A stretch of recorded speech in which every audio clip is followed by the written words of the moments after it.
The polls may be shut, but our debaters have more to say. Welcome back to the wrap-up show for Who Would Win Masters. Today, we are breaking down the aftermath of 2 battles.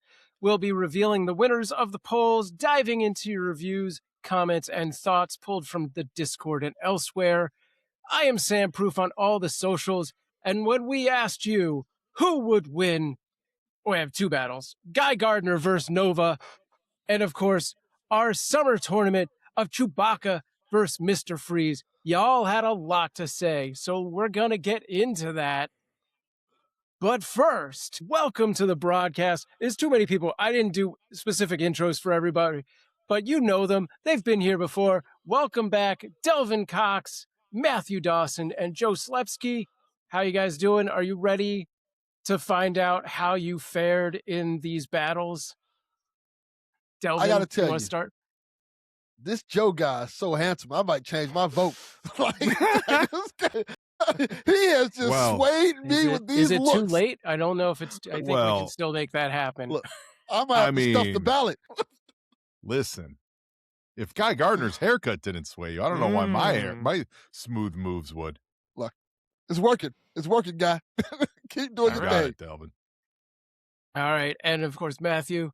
He's been quiet. Matthew Dawson. Yeah, sorry, Delvin really took me out with that. I wasn't expecting this to be a matchmaker show. That's usually how it goes with Delvin, I think. Yeah, that's right. Yeah, pretty much. Yeah, I'm doing great. I'm happy to be here. All right, and of course, a man who needs no matchmaker because he just plays with matches, Ray Stacanis. I think we can say that on this show. Can I say that? Kids I'm don't play with matches. I'm sitting here absolutely bamboozled that I'm sitting here on the panel of my own show and every other person gets introduced before. I was worried I wasn't going to get an intro at all and I'd just be sitting here in darkness until finally you need me to say something because one of the comments is super long. You're like, I guess I'll introduce Ray so he can talk now. That's podcast etiquette 101. Don't leave me hanging. It's always the guests and then you. To be fair, why introduce Ray when you have a Joe here? That's fair. Wow.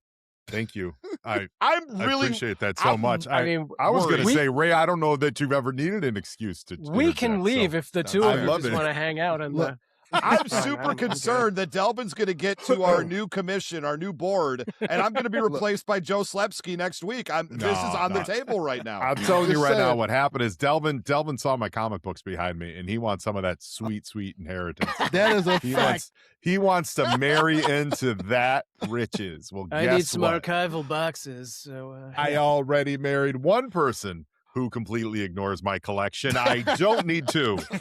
Look, I happen to have a copy of G.I. Joe Dreadnought War right here. Ooh. So Excellent. Very good. Well, I'll tell you what. We have a review, Sam. We have one new review that I couldn't see, but you did. You have special I wish you could vision. because it is very long. Oh, excellent. I'm glad you're reading it then. Yeah. All right. Well, yeah. I'll dive into this. This comes to us from Mr. Squirrel 2099, and it is titled Hi, Mr. Help. Squirrel. I don't know who these people are. Mr. Squirrel says, it's been a hot minute since I left a review, but the quality of the show has not dropped. Oh, that's it's good. going to be a long, I think, review is the thing, because I'm reviewing 2 episodes, Chewie versus Mr. Freeze and Nova versus Guy Gardner. Well, thankfully, this is the right show for that. The only man since Doc Ock to pull off a bowl cut. Guy Gardner. Good. For Chewie and Mr. Freeze, the statement, quote unquote, no one hates Chewbacca is probably the most correct Star Wars take I have ever heard. Yeah. And what can I say? Nothing new for the Heart of Ice episode of Batman animated series that hasn't been said before. As for the battle, I think that Freeze barely eked it out because, like Sam said, it only takes one shot, and the Wookiee can't seem to hit a shot. Is that how that played out? That was the point that was made during the show. Yeah, that's right. Okay, sorry, Chewie. Yeah, okay. As for Nova and Guy Gardner, Nova is a character I've always wanted to, I think this is to know more about, and Guy Gardner has been a favorite Green Lantern ever since the Superman movie that came out last year. So just now is basically. He just found out about just it. immediately a favorite.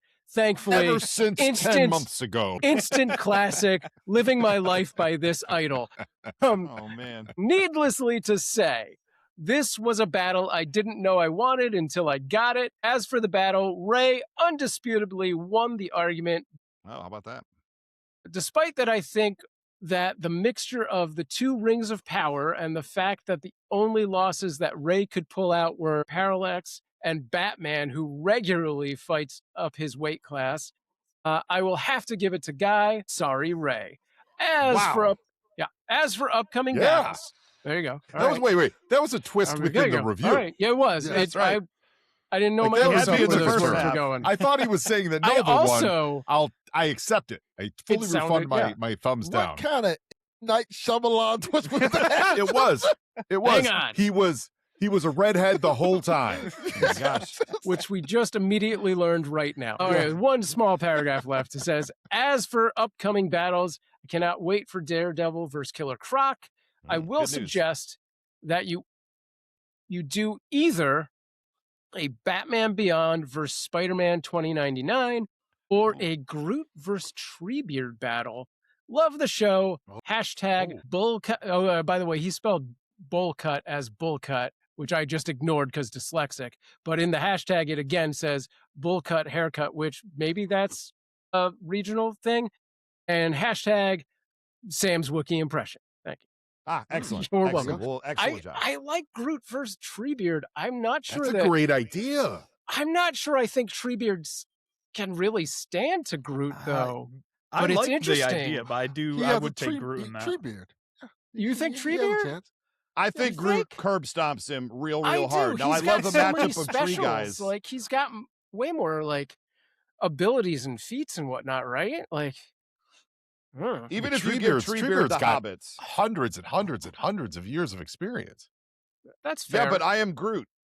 I What am Groot. if we did this debate and the debater just constantly said, "I am Groot," I'm Groot.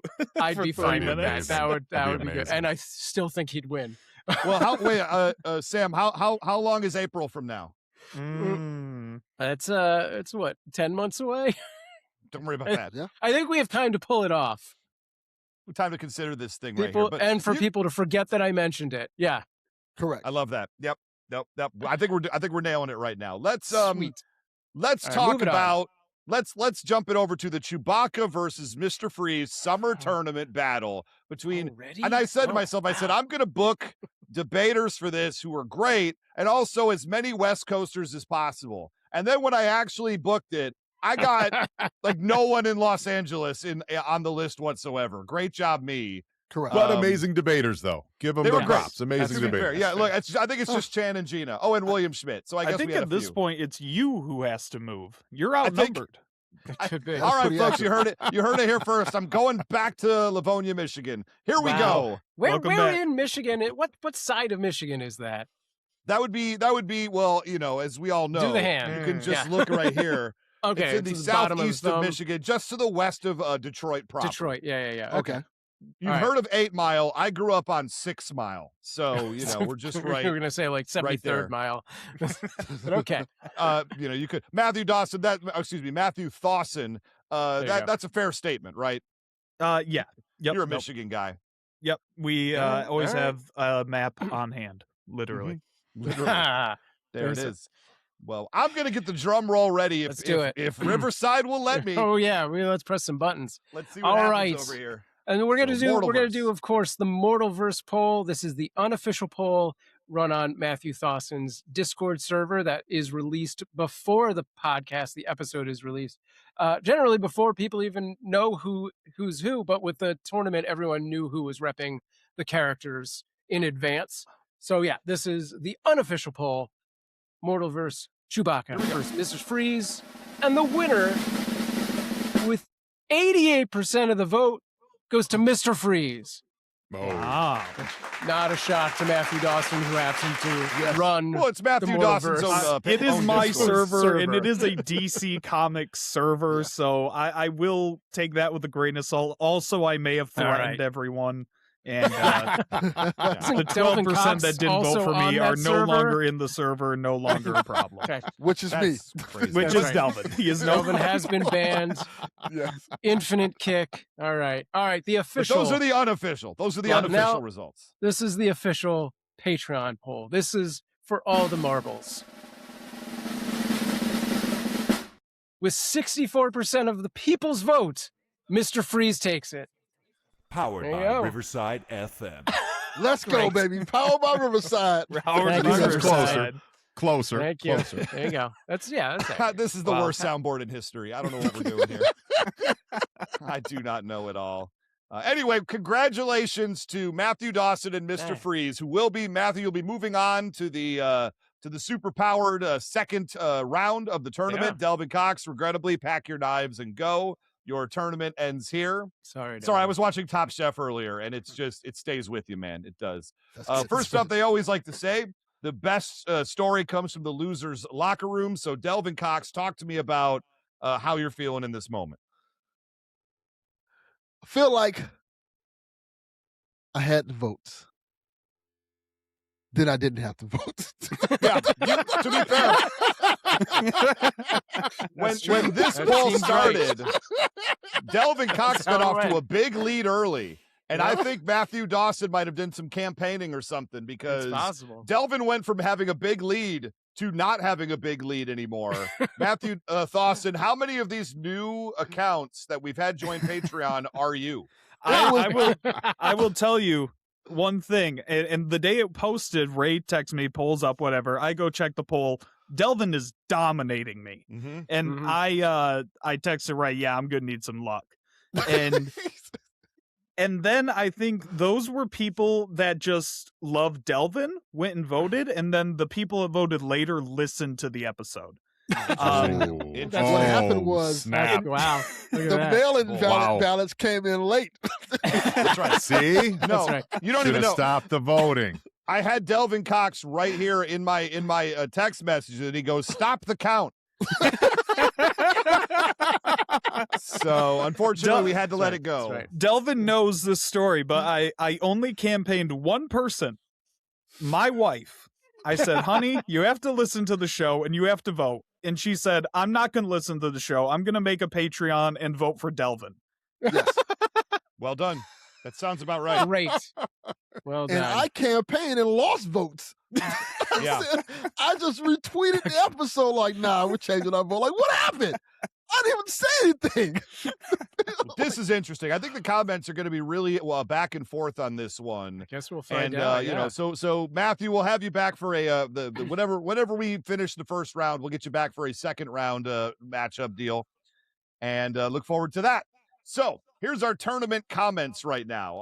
I'm just going to go ahead and start reading. Me and Sam back and forth. We'll catch you guys' reactions. But Jay Sandlin, welcome to the show, Jay Sandlin. He's on our Patreon. Oh, and real quick before I start, because I'm a side quest master. We are very, very close to hitting the number needed to show the Low Rollers movie at movie night. We are only 4 new patrons away now. The 4 horsemen. So we get Arn Anderson. If we can get Ric Flair in there, we're gonna get it. It's gonna be great. What's the other two? All right. Yeah, All right. Steve Mongo McMichael Okay. and Oh, rest in peace, Skypoint. yes, Skypoint yes, to Ming. Skypoint to Ming. Ming. One more. Let's see Needs if more you name the brain. other one. And name the other. Well, it was Ole Anderson was there. He wasn't there during that time. Not during that time. Let me see. Well, we all know There's- he who shall not be named joined them briefly. I was going to see if you were going to get... I'm not saying that name out loud on the show. I don't need to get demonetized. Wow. Don't worry about that.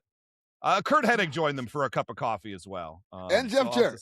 And Jeff Jarrett even shorter. Oh boy. Yes. And there was anyway, we're not wrestling show, Delvin Cox. I know you wish we were. Jay Sandlin, he says both debaters came very prepared and made excellent arguments. Matthew did well talking about Freeze's armor and tech.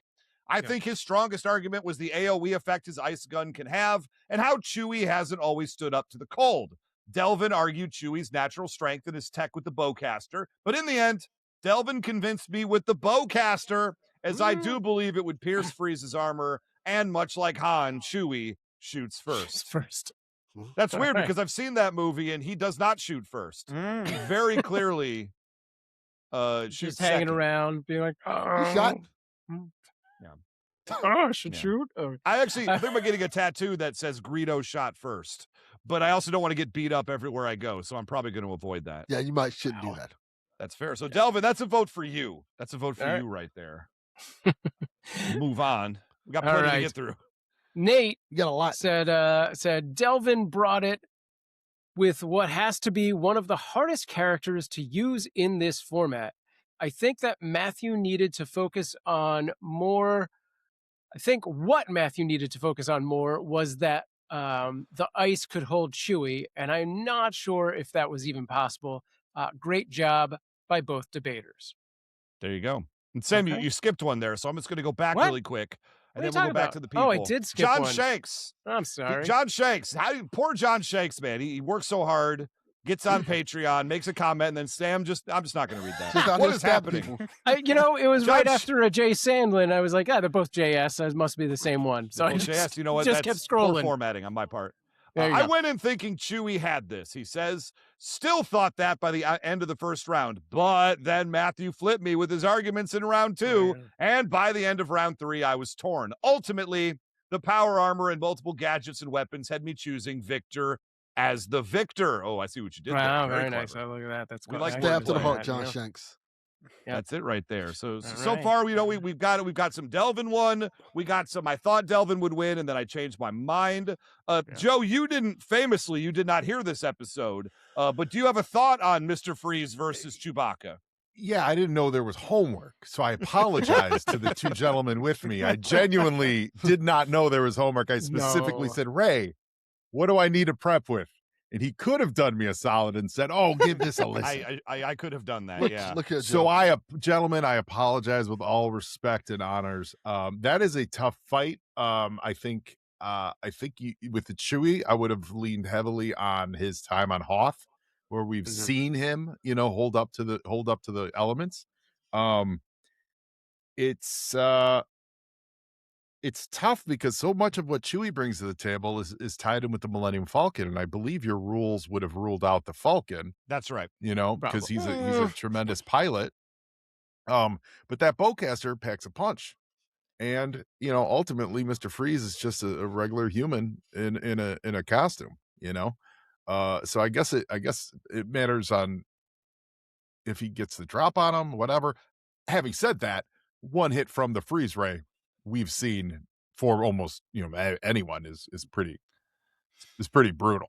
I mean, he's kind of he's one of those like B villains that is A+ powered. Yeah, he can get it done. Yeah, and I can say for the record, you guys remember that great moment in the Star Wars sequels when Chewbacca gets on a spaceship and then we all are led to believe it blows up. And then we're all like, did they really just kill Chewbacca off screen? And then they come back literally 5 seconds later and go, oh no, there's Chewie's ship. It's flying away right there.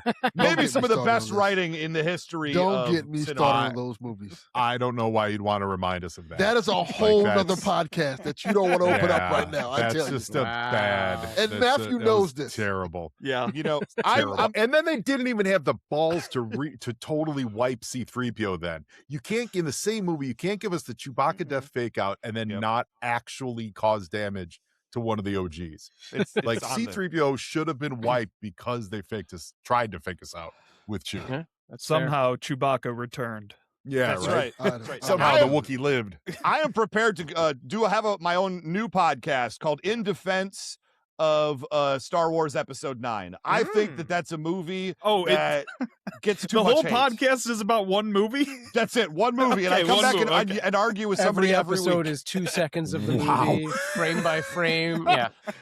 When they do that, they do Star Wars frame by frame or frame a day. They did 1 minute account that does that. Yeah, it was a podcast. It was every episode was 1 minute of Star Wars, and they would only talk about that 1 minute for like That's an pretty hour. Cool. It's pretty great. That is the Star Wars Minute. I think that's what it was called. Yeah, and nice. I think your podcast should be called Somehow This Podcast Exists. Somehow Ray returns. To talk about episode 9 of Star Wars. All right, moving on. We got so many comments to get through. Lord Moxford sent us this one that starts with, holy Sarlacc. And you need to hit the censor bleep because I'm going to say this. No, I'm just kidding. Holy Sarlacc, bleep, Batman. That was a heck of a battle. Both of these guys were true gentlemen and scholars. Matthew Dawson, a tiny bit less for trying to sneak in an additional counterpoint. All right. Both absolute scholars, though. You could tell they were well versed in their own characters as well as their opponents. The back and forth of point and counterpoint had my opinion swaying with each one. Matthew Dawson described a character who is so well rounded. He has firepower, range, intelligence, strength, and tech. However, Delvin's theme was about taking out the power suit, and that it was, I believe this was ultimately, that is what ultimately, yeah, I got it. I get how words work. That is what ultimately took this match for him and Chewbacca. A direct hit in just about any part of the power suit would shut it down. The argument about the bowcaster, its ammo, and its ability to take out the power suit was too strong. In this case, the power suit does make the man. Hashtag Ray is right. Hashtag power suit. Hashtag Rainiac. There's so many of these. Hashtag Ray should have one with Twilight Sparkle.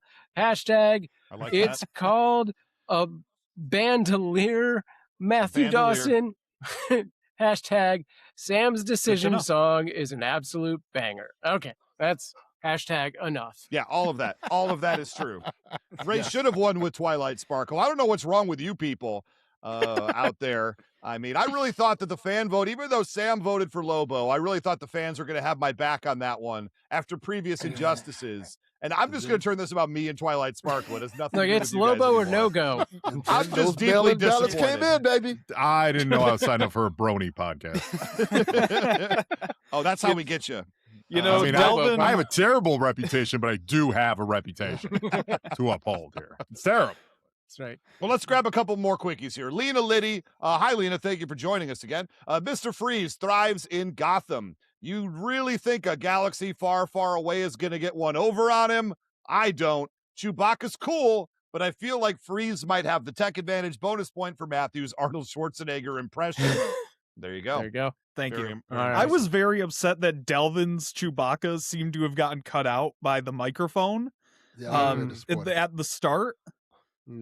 Yeah, you know what? We do some automatic editing that happens, and if it sees it as a stammer or like a or something like that, it'll cut it out automatically, and that's assuredly what happened with Delvin's impression. That's Yeah, Wookiee he erasure. got one That's in at the Wookiee end. erasure. You don't want I that. won't Wow. stand for that. It's the Delvin, most Does anyone here thing do ever. a good Wookiee? I cannot. I know there's a way to I- trill. A great one. I There's a used way to trill but the back like of your my throat tongue or is not what something. it used to be. No, I can't. Whoa, Sam, this is a family show. Whoa, hey, everybody. It used to be Not lower bad. pitched, but it's not as good. That's really There you go. That's as good I as just it's would gonna usually get. gargle some water. Whoa. Oh, There's that's my really Wookiee. Thank you. That was Chewbacca drowning. Chewbacca when global warming hits home.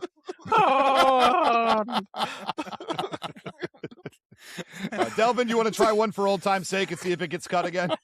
Yeah, this whole section's cut, I'll right? take it. I'll take Thank it. you. All right, All moving right, Sam, on. we got one more. Let's bang out a few more. We got plenty. Do we of have these to one get more? We through. got a bunch more. It feels We got like. a Yeah, there's a bunch, more, right? yeah. Am I doing this Wes Holt one? Is that where People we're talk at? about Yeah, this episode. Wes Holt. Yes, you're doing Said West. So we're trying to keep superb- the show under 5 hours, Sam. Come on. Superb battle, boys, and in a way, you're both winners. However, in a more accurate, entirely That's a subjective lie. view, Matthew was the winner for me anyway. I think he had more counters for what Delvin said than vice versa. Man. All right. Now we're starting to get the Mr. Freeze love. We're in that part of the arguments right now. I got The Corey people who Acklin listen. here. Yeah. The arguments made by both debaters were very informative and well thought out. I believe that Chewbacca having the far range and hand-to-hand advantage gives him the win. Mr. Freeze might take a couple shots to get him in and cause some damage, but Chewbacca would then realize the necessity to create some distance to destroy his opponent's weapon before moving in for the final hand-to-hand blows that would put down Mr. Freeze. Follow-up, I would really love to hear a battle containing Ralph Hinckley, the greatest American hero. Now, Joe, me and you talked about doing the greatest We American did. hero. That was one of my Yeah. options. Yeah. That's one of your options. That should have And happened. It's a that, and tough we character definitely for should this bring that show back. because he gets like one new power every episode that he never uses Right. again. Right. And it's always just exactly what he needs in the moment, right? It's So- it's about finding the right character. Yeah, it's tricky because it's the whole like chaos of it, right? Right. Yeah, I would Yeah. think like greatest American hero maybe versus Domino from Marvel Comics, whose power is Oh. just like good luck. Interesting. You know, maybe Interesting. that might be a Interesting. good flow. We'll play with that a little bit more. But as soon as I saw that, I said, "Well, I'm glad Joe's here because you know." Yeah, I was thinking more like or also Greatest American Hero versus another TV kind of superhero because it was or super character, you know, like Hear- Automan or Michael you know, Knight. like something crazy. Yeah, something like Yeah. that where Hear it's me every out. week they had to come up with something new because of the format. Yeah. So they may have some similar vibes, you know. Hear what me you got out. for me, Delvin? What do you got? Japanese Spider-Man. Japanese Spider-Man. Interesting. He is the mech. Yes. For those who know Hmm. Japanese Spider-Man, they know what I'm talking about. He's very different than Peter Parker. Yeah. Mhm. And then he Yeah. had a TV show and stuff like that. There's a famous gif of him shooting a machine gun. Perfect. right. Perfect. Okay. See, I think there's something there. Wait, is Blank Man on the table? I guess I'd ask that. Blank question. Man is definitely on the table. Okay. All right. Fair Blank enough. Man's really powerful, by the way. I don't know if people know that. Well, so's Greatest American Hero Like for the he's record. insane. I know mean, he's yeah. a joke guy, but he's Yeah. insanely powerful. That's fair. All right, Sam. Why don't you go ahead and do the All right, next the one? Snark Knight says, "Man, you guys are killing it. I expected this one to favor Mr. Freeze due to the tech and armor, and Matthew Dawson definitely had me doubting whether Chewie had any real advantage in close quarters due to the power of that suit. But Delvin convinced me that Chewie had the range and accuracy with the bowcaster to penetrate or damage the suit with the plasma ammo, and the thermal grenades could finish Freeze before he got enraged to chill Chewie out." Yeah. There we go. So people listening to the episode now we're coming back to Delvin's side of things. This is interesting. Yeah. It's a very mixed crowd with the It comments. is. I like that. I knew it would be So- back and forth. I liked wanna- how back and forth these were. Yeah. I want to know, was there any mention of Chewie's tactical genius with being a what we would call chess, but I believe it's called Djarik? He's a Oh. Djarik player. But you know, he he plays loses. space chess. Everyone No. lets Chewie win. Well, it's just not wise to upset him. Yeah. Yeah. It doesn't mean he That's- doesn't. that's He's still fair. not very I good knew- at it. I knew Matthew was going to bring that up. Like, hey, maybe I'll win. Like, yeah, you are absolutely correct. No, Fair enough. no, That's a fair I will point. say this. The thing about repping Chewie that makes him difficult is if you're repping Chewie, modern version of Chewie, Mm. you can't use any of the legend stuff. Yeah. So it kind of like takes out about a good 80% of his history in the comic books and stuff like that. Mm. So all you have to go on is the modern stuff, which is not much because like Chewie doesn't have a comic book series or anything like that, and the feats and strengths that we know that he can do. So it's a lot of like, it's difficult, but it wasn't impossible, of course, obviously. It's difficult to find things. And also to bring up what Joe was talking about earlier, for a quick second, I thought about the Millennium Falcon being a part of it, but I like, that feels cheap. Like Chewie's not gonna hop in the Millennium Falcon and just start shooting at Mr. Freeze. That doesn't feel within the I think context you would of have the seen character. some pushback on that from the audience. Yeah. Yes. I think so. I think And, so. and speaking of legends, I mean, in order back in the old canon, the only way to actually beat Chewie was to blow up a planet. That's Exactly. I mean, Hit him with a planet. you know, yeah. If hit you him with would a have planet. pulled It's the a only way to William take out Schmidt Chewie. and just went with Legends Chewie, I would have been screwed. I wouldn't have prepared at all against all that. I try to play fair. And the thing about it is, That's your like, first even with mistake. and Matthew did as well. Matthew did an excellent job Yes. repping Mr. Freeze and played within the spectrum of Mr. Freeze. So I didn't try to go like cheap for certain things. Like, hey, Mhm. here's the Legends version, and he does this and that, or like try to do things that was like even with the counterpoints and stuff like that. Mr. Freeze is the character because Mr. Freeze was established so long ago. He has a lot of like cheap losses to people, like silly losses. And I didn't want to go with any of those because it didn't feel within the character. Like Right. him losing to Yeah. a random thug because he like melted his ice or something like that. Like that doesn't feel like something that No, happened with Mr. Freeze. It goes back to my favorite anti-Aquaman argument, where in his first ever appearance, he got tied up and thrown in the ocean and almost drowned. Yes. Yeah. Mr. Yeah, Freeze they're has a lot of just that type wonderful. of stuff. I didn't want to bring that up because that felt There was cheap. a point in the 90s where Mr. Freeze was like blessed by the god of ice or something, and he was able to like take on the whole Justice League and all that. And it's like I thought about it for half a second and I was like, no, that wouldn't be right. That Yeah. is like that's not what the character is, and that's We not want what to I hear. want to do. Yeah, we here. want to hear the version of the characters we know. Like that's what we want to Exactly. talk about. Yeah. And to Right. Matthew's credit, he represented Freeze to the truest version of the character. He didn't do the thing where, oh, Mr. Freeze had this power suit for 1 month that made him invincible for 30 years. And like, you know, Yeah. Sure. he did a very excellent job repping Mr. Freeze true to that character. And I appreciate that a lot. We got a handful of these left to go right here, and one really, really long one, which we're going to end on. But first off, we have Jeff Hevlin. He says, holy cow, I don't know if I've been ever more torn on the outcome of a who would win battle, Masters or previous incarnation of the show. Wow. I have always had a soft spot for Chewie ever since he was denied that medal back in episode 4. And Freeze is in my top 3 Batman villains. A big thanks to Paul Dini for that.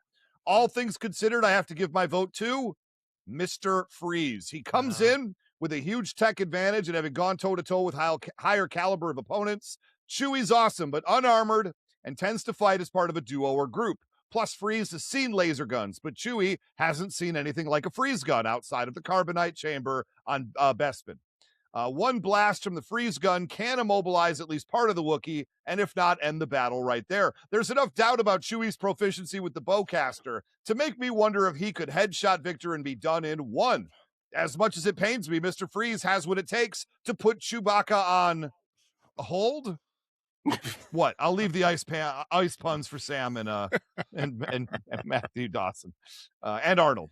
An amazing battle by both Delvin and Matthew. Thank you, gentlemen. The twin combatants were a great fit, and I would have never thought about the pair together. Love the summer tournament. Thank you, Sam and Ray, for ensuring that we still get our regularly scheduled battles as well. All I can say is release the Christian Slater cut of Batman 89. Wow. Wonderful. And he says, FYI, I believe you pronounced my last name correctly. It's like heaven with an L in the middle. Thank you guys very much. And I get nervous about people's last names. And everybody who corrects me on here or makes sure I'm getting it right, thank you, because I want to get it right. When I was a DJ, you'll never believe this, I was a DJ in the 90s at a what do you call it, like adult contemporary, like smooth jazz station. You'd never believe that. But there was a band that we played. They were called the Brand New Heavies. That was the name of this group. And I remember the first time I got out there and I'm announcing, okay, and next up we're going to have this and this. And the Brand New Heavies. Oh no. And then I started the music and my boss walks in and goes, don't ever call them that again. What are you doing? You're the reason I've never heard of the Brand New Heavies. Career. Yeah, that was it. He just I dropped him. They're gone forever. I dropped him just like that. Wow. All right, we got a few more short ones and a super long one, then we'll come back for more commentary. Let's bang them out. Forbidden Mob says, you guys were incredible. It was so close, I'll have to listen again. Outstanding and entertaining job, fellas. I actually learned facts about characters I didn't know before. This Wookiee has claws. Freeze has a flamethrower. Good stuff. Mm-hmm. Right, there you go. Short and sweet. Cam Sully says Delvin was relentless as usual, and as Chewie was on Hoth. No ice ever stopped him. There it is, another vote for Delvin. Except that time they slipped and fell on ice. I like that Cam answers and riddles. It's true. We're gonna get this like real quick Batman one villain. in as well. This is comes to us from Snurts, who is hanging out with us in the chat, which you could be if you joined the Patreon. Patreon.com/whowouldwinmasters. You could join any of the wrap-up episodes when we tape live. Snurt says, ended up voting for Mr. Freeze and Matthew. Better luck next time, Delvin. Right? Boo! Wow. There it is. Wow. There it is. All right, so I debated, this is Ollie Lowe, who's going to finish us off on comments for this episode. I debated cutting this down or, something. Just make Sam read it. You know what? I'm not even going to make Sam read it. I He said made me read if I the put it in names the of show, things. yeah. If I choose to put something this long in the show, I can't in good conscience make Sam read it. So here we go. Buckle up. We're going for a ride. So this is a tough decision. This was quite possibly the match of the first round that I was looking forward to the most, and it did not disappoint.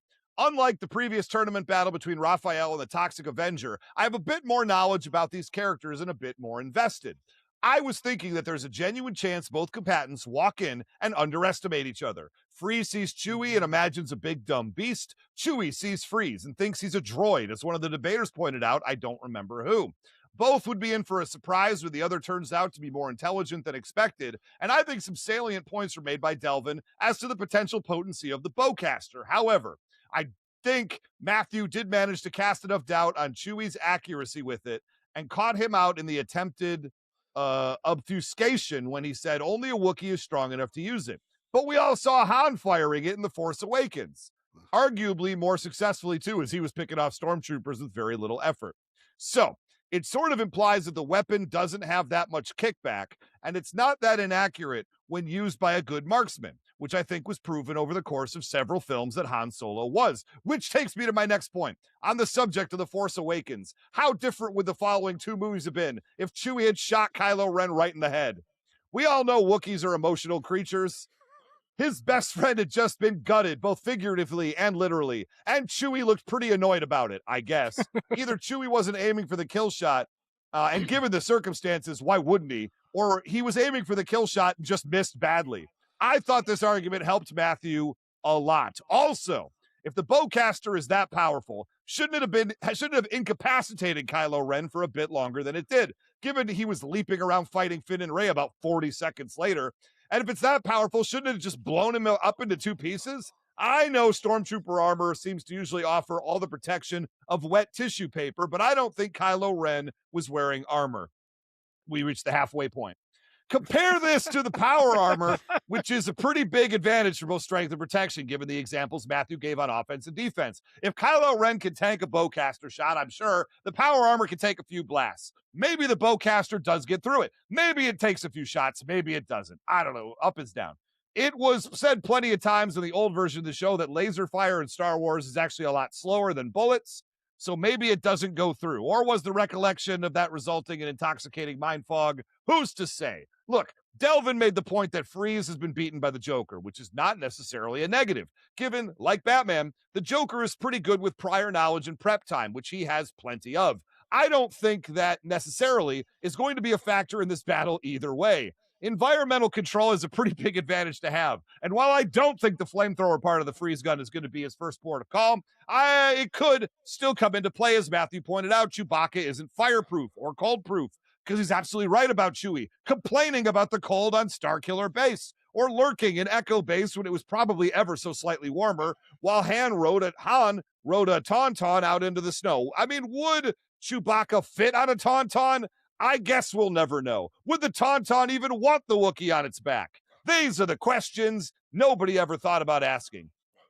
I think at the very least, Mr. Freeze incapacitates the Wookiee, unfortunately, because Chewbacca's a great character.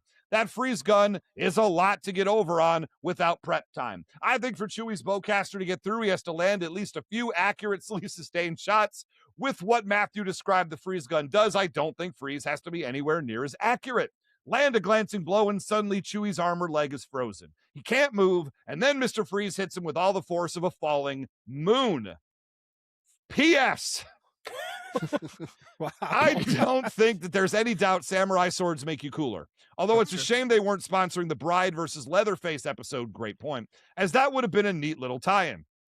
But I suppose it's hard to find a sponsor who sells actual plasma bowcasters or freeze guns. But I suppose the advertising would write itself. Buy your significant other a freeze gun this Christmas and stop them from giving you the cold shoulder. Fun for the entire family to chill out with.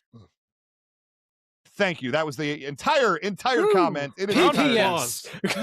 Yes. Wow. I finished my This is water its and I own realized what was podcast. right about to happen. That's amazing. I Save just that gotta for your say- episode 9 show. That's I right. can't wait to From, do a whole series where we break this down word by word. Oh my God. Every Absolutely episode, not. one sentence. I I do think- have some answers, though. Yes. I think Ali just introduced Disney Plus's next hit Yes. streaming show. Star Wars version of What If would be Yes. incredible. Yes. What Yeah. if Chewbacca yeah. shot Kylo Ren in the head? I would watch that. Then that will be a short other. Have you sequel read movies. those? Have you read those comics? They've done. Oh, those, is there a Star Infinities. Wars Those What are- If? Yeah, check it out. It's called Star Wars Infinities. Back in the Dark Oh, Horse. I'll Dark have to Horse check that out. Comics. Okay. They Yeah, should do that. it's really, really great. Yeah, Nice. and they do. It's stuff like that. Like, what if little things happened and the movies went wildly different? Yeah. Absolutely. To give reason why Chewie didn't blow Kylo Ren's head off. One, Kylo Ren has armor. I don't know if people know that. It's a weird type of fabric armor that he wears under his robes. And two, you have to think about it like this. As much as a piece of crap Kylo Ren is, that is Han Solo's son. So he did kind of watch that kid grow up. Yeah, and if he's got a life debt on Han, that life debt extends to his family. So that would have really torn. That would have conflicted Chewie in that moment quite a bit to give pause and or shift his aim a little bit. Like And that also- was a great moment for Chewie. That is also Leia's son. Yeah. He's going to explain. Yeah. He's going to go back to Leia like, hey, I murdered your son, by the way, for killing your husband. So you just lost a son and a husband Yeah. today. Yeah, But the you got me. the kid that he probably raised. Yeah, You know, Well, Leia would never find out because Han isn't there to translate for him. that's also a thing. That's fair. true. But Coincidentally, also- Ali has just joined us in the chat. That's Yeah. right. Ali Lowe just joined for that. Hey, welcome, Ali. Perfect And Welcome, so, timing. Ali. yeah, he does mention that in that scene, Kylo Ren was not wearing a helmet. Yeah, it wasn't the helmet. He Yeah. wears fabric armor. So there it is. Anyway, any final words from Matthew Thawson and Delvin Cox before we move on, do an ad break, and come back with Nova versus Guy Gardner?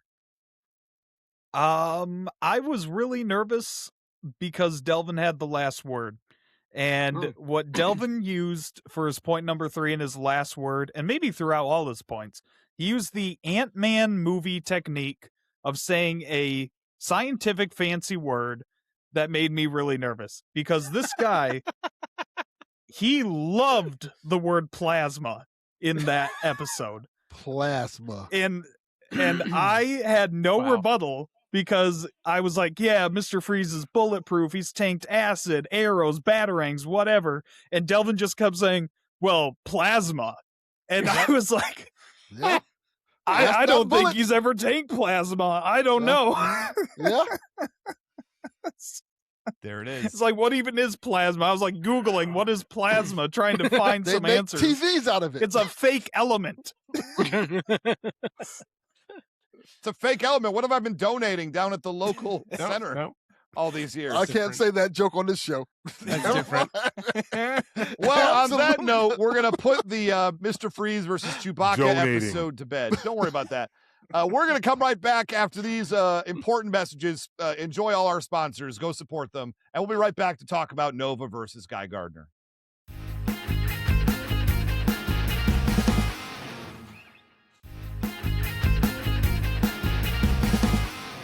Welcome back. I hope that was ads about samurai swords. Keep us on topic. Well, that would have been great. No, yeah. It would be amazing if that actually happened. Yeah, we're gonna dive right into Nova versus Guy Gardner. We're gonna start off with the polls. The Mortal That's right, Verse okay. poll from again Matthew Dawson's Mortal Verse Discord server. This is the unofficial poll. All right, with 67% of the vote, Nova takes close. the Mortal Verse poll. Oh, The close. DC bias All right. did not win out in the Mortalverse. How about that? It's true. Interesting. Okay. All right. Oh, this is the Patreon official poll. 94% of the people's vote goes to Nova. Wow. Oh, I want Wow. to recount. wow, wow. And the over 90% gets whispers at dawn. Huge flip, if you will. I guess not a flip, but Sturt says the ads were about plasma. So there you go. Oh my God. That would be incredible. That'd be great. I love that. So there we go. We started 67% was the expected outcome. We ended up hitting 94% for Nova. And pretty well populated poll. Joe Slepsky, unfortunately, the people did not side with you this time. All right, listen, you can't win them all. I'll take blame for that. I realized after the fact. One of the things I was thinking about this. One of the things about Guy Gardner is as a character, and I'm blaming myself. I'm not blaming the character, but your show is very heavily tilted towards who have they beaten, right? So it's like It kind helps. of a Yeah, it's kind there's of a good amount of that, sure. official handbook kind of staggering. Like he beat Shark Man, and Shark Man got beaten by Galactus, and blah blah blah blah blah. Guy Gardner's charm is he always loses. He loses a lot, and I mean this. I was thinking about this, and I was like, you know what? That's tough in those scenarios because part of the reason why we love Guy is that he loses. Like even in that when we were talking about that Crisis adventure, he thought he was doing a good thing. He wasn't being a bad guy, but he had to lose. Narratively, he had to lose. So I get it. It's going to be an uphill battle in this type of, numerical power ranking. And Joe, we have talked about bringing you back on for a rematch and having you take on the Die Hard scenario challenge. Oh, sure. And a lot of people, and you'll see this, I think, in some of the comments, people are very excited about the possibility. Have you given any thought since last we talked, and I'm putting you on the spot right now, about what kind of characters would be good in the Die Hard scenario? And for the people at home who maybe aren't aware, the Die Hard scenario is an idea for an episode that I had where we're going to take a character other than John McClane, and we're going to put them in the same scenario on Nakatomi Plaza. And we want somebody who, it would be a good fight. Like obviously you put Batman in there, Batman's gonna stop, right? If you put somebody who's completely underpowered in there, they're gonna get rolled over by Hans Gruber. So where do we find that sweet spot of like 50-50? We don't know where we're gonna go and have the best conversation possible. That's what I'm talking about. Joe, any thoughts on that? Well, I think for that type of battle, and this is sort of how I approach Guy, is it's are we just looking at someone who could win it, or are we looking at someone who would be entertaining to watch it? Because part of the charm of Die Hard is we love watching John McClane hurt himself, like not necessarily struggle. That's the actual word. We like watching that struggle, and that's what I like about Guy Gardner is, I like the struggle. I like the things that he goes through to achieve his goals. But if we're talking about someone that could like just run the building, like you said, like Batman, that'd be a no-brainer. That'd be a half-hour movie, and then he would have to turn to here's Holly my thought and be on like, this. no, I have a Catwoman waiting for me. Right. So it depends on how we want to go. Yeah. I have a suggestion, and it's not a single person. It is Project Mayhem from Fight Club. Project Mayhem. Interesting. That's an interesting choice. Yeah. See, I was thinking Jackie Chan from Rumble in the Bronx. And while he could be good, he's a great fighter, great tactician, but why he would be bad is he would never use a gun. That's correct. And he that would be really exciting to watch him flip through the construction zone. Right? And that would actually be quite exciting to watch. Slide down the side of the building at some point, because of course he'll just do that. Yeah.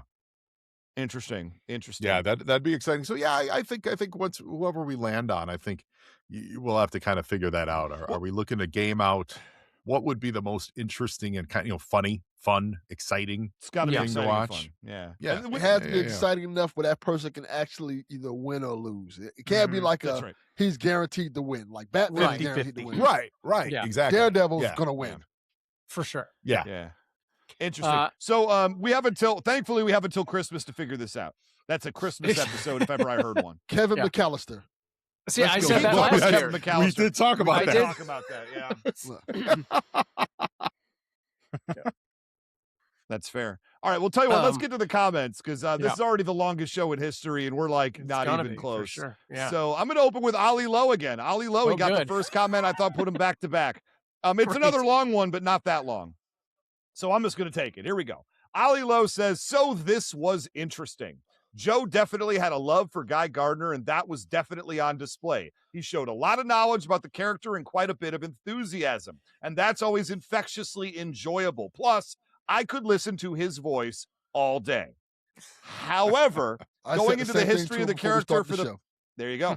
Going into the history of the character for the first point and not really doing much with it may have been a mistake. Going through the entire third point with only sort of combat feats coming out of it being knocked out by Batman doesn't really contribute much confidence towards winning the debate about who would win the fight. I mean, Guy may have won the best dressed aspect of who would win, but he didn't win the combat aspect. I mean, in fact, most of his combat feats he brought up were about his losses. Knocked out by Batman, beat up by Hal Jordan, beat up by his dad. And he always gets up and comes back, and that's the right. point. There you go. That's right. One thing that didn't sit right with me was about which version of Guy was being used, about the Red Lantern ring, or the ability to fashion weapons out of his body. I mean, it might technically be accurate, the best kind of accurate, I'll point out. But it's probably not the version of Guy Gardner that immediately springs to mind. I mean, Supergirl was a Red Lantern too, briefly, but it's not the version of the character that springs to mind. And also, if Guy's going to go on a murderous rage rampage, it's worth remembering that Nova shares a universe with the Hulk. And it's not going to be something he's entirely never seen before, how to deal with someone blinded by rage. Meanwhile, Ray gave arguments about how Nova, and I was a bit thrown by the version chosen. I didn't know the Richard Rider version that well. Much more familiar with Sam Alexander, who was the Nova when I really got into comics. He managed to engage successfully in fights with heavy hitters of the Marvel Universe. Annihilus, Venom, Ego, Silver Surfer, Thanos, Galactus. Guy's cool vest didn't have the same impact with me.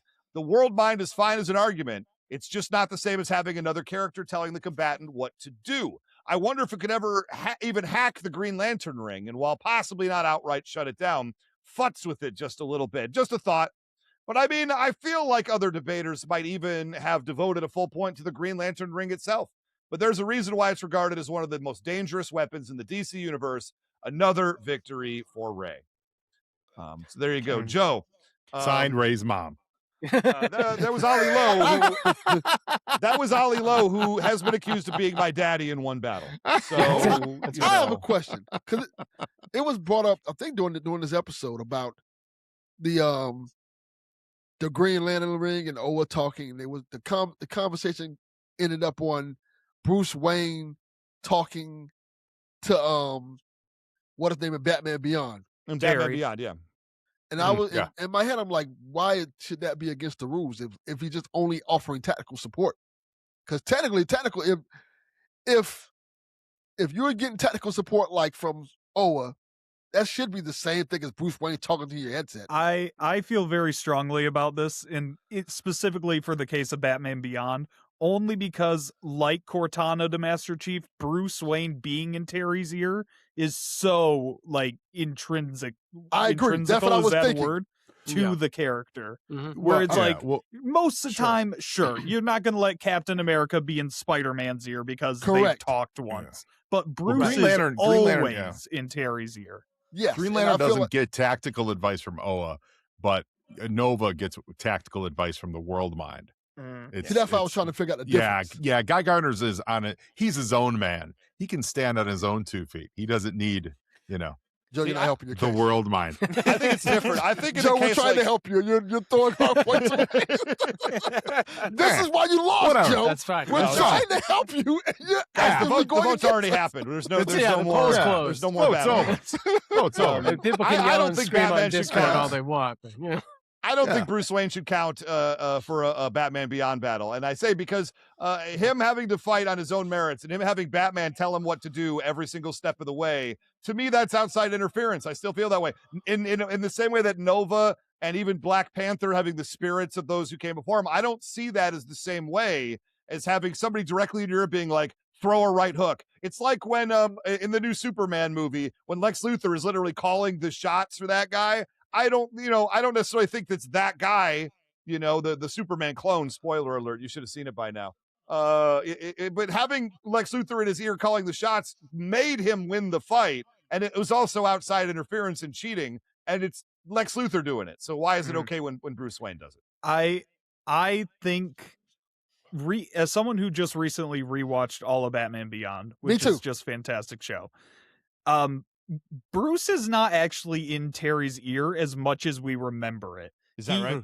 He is in it, like he is kind of you can tell he's like always at the monitor watching Terry, but it is actually not as common as because we remember that show and it's like Bruce Wayne being like right hook, left kick, like a Pacific Rim mech thing.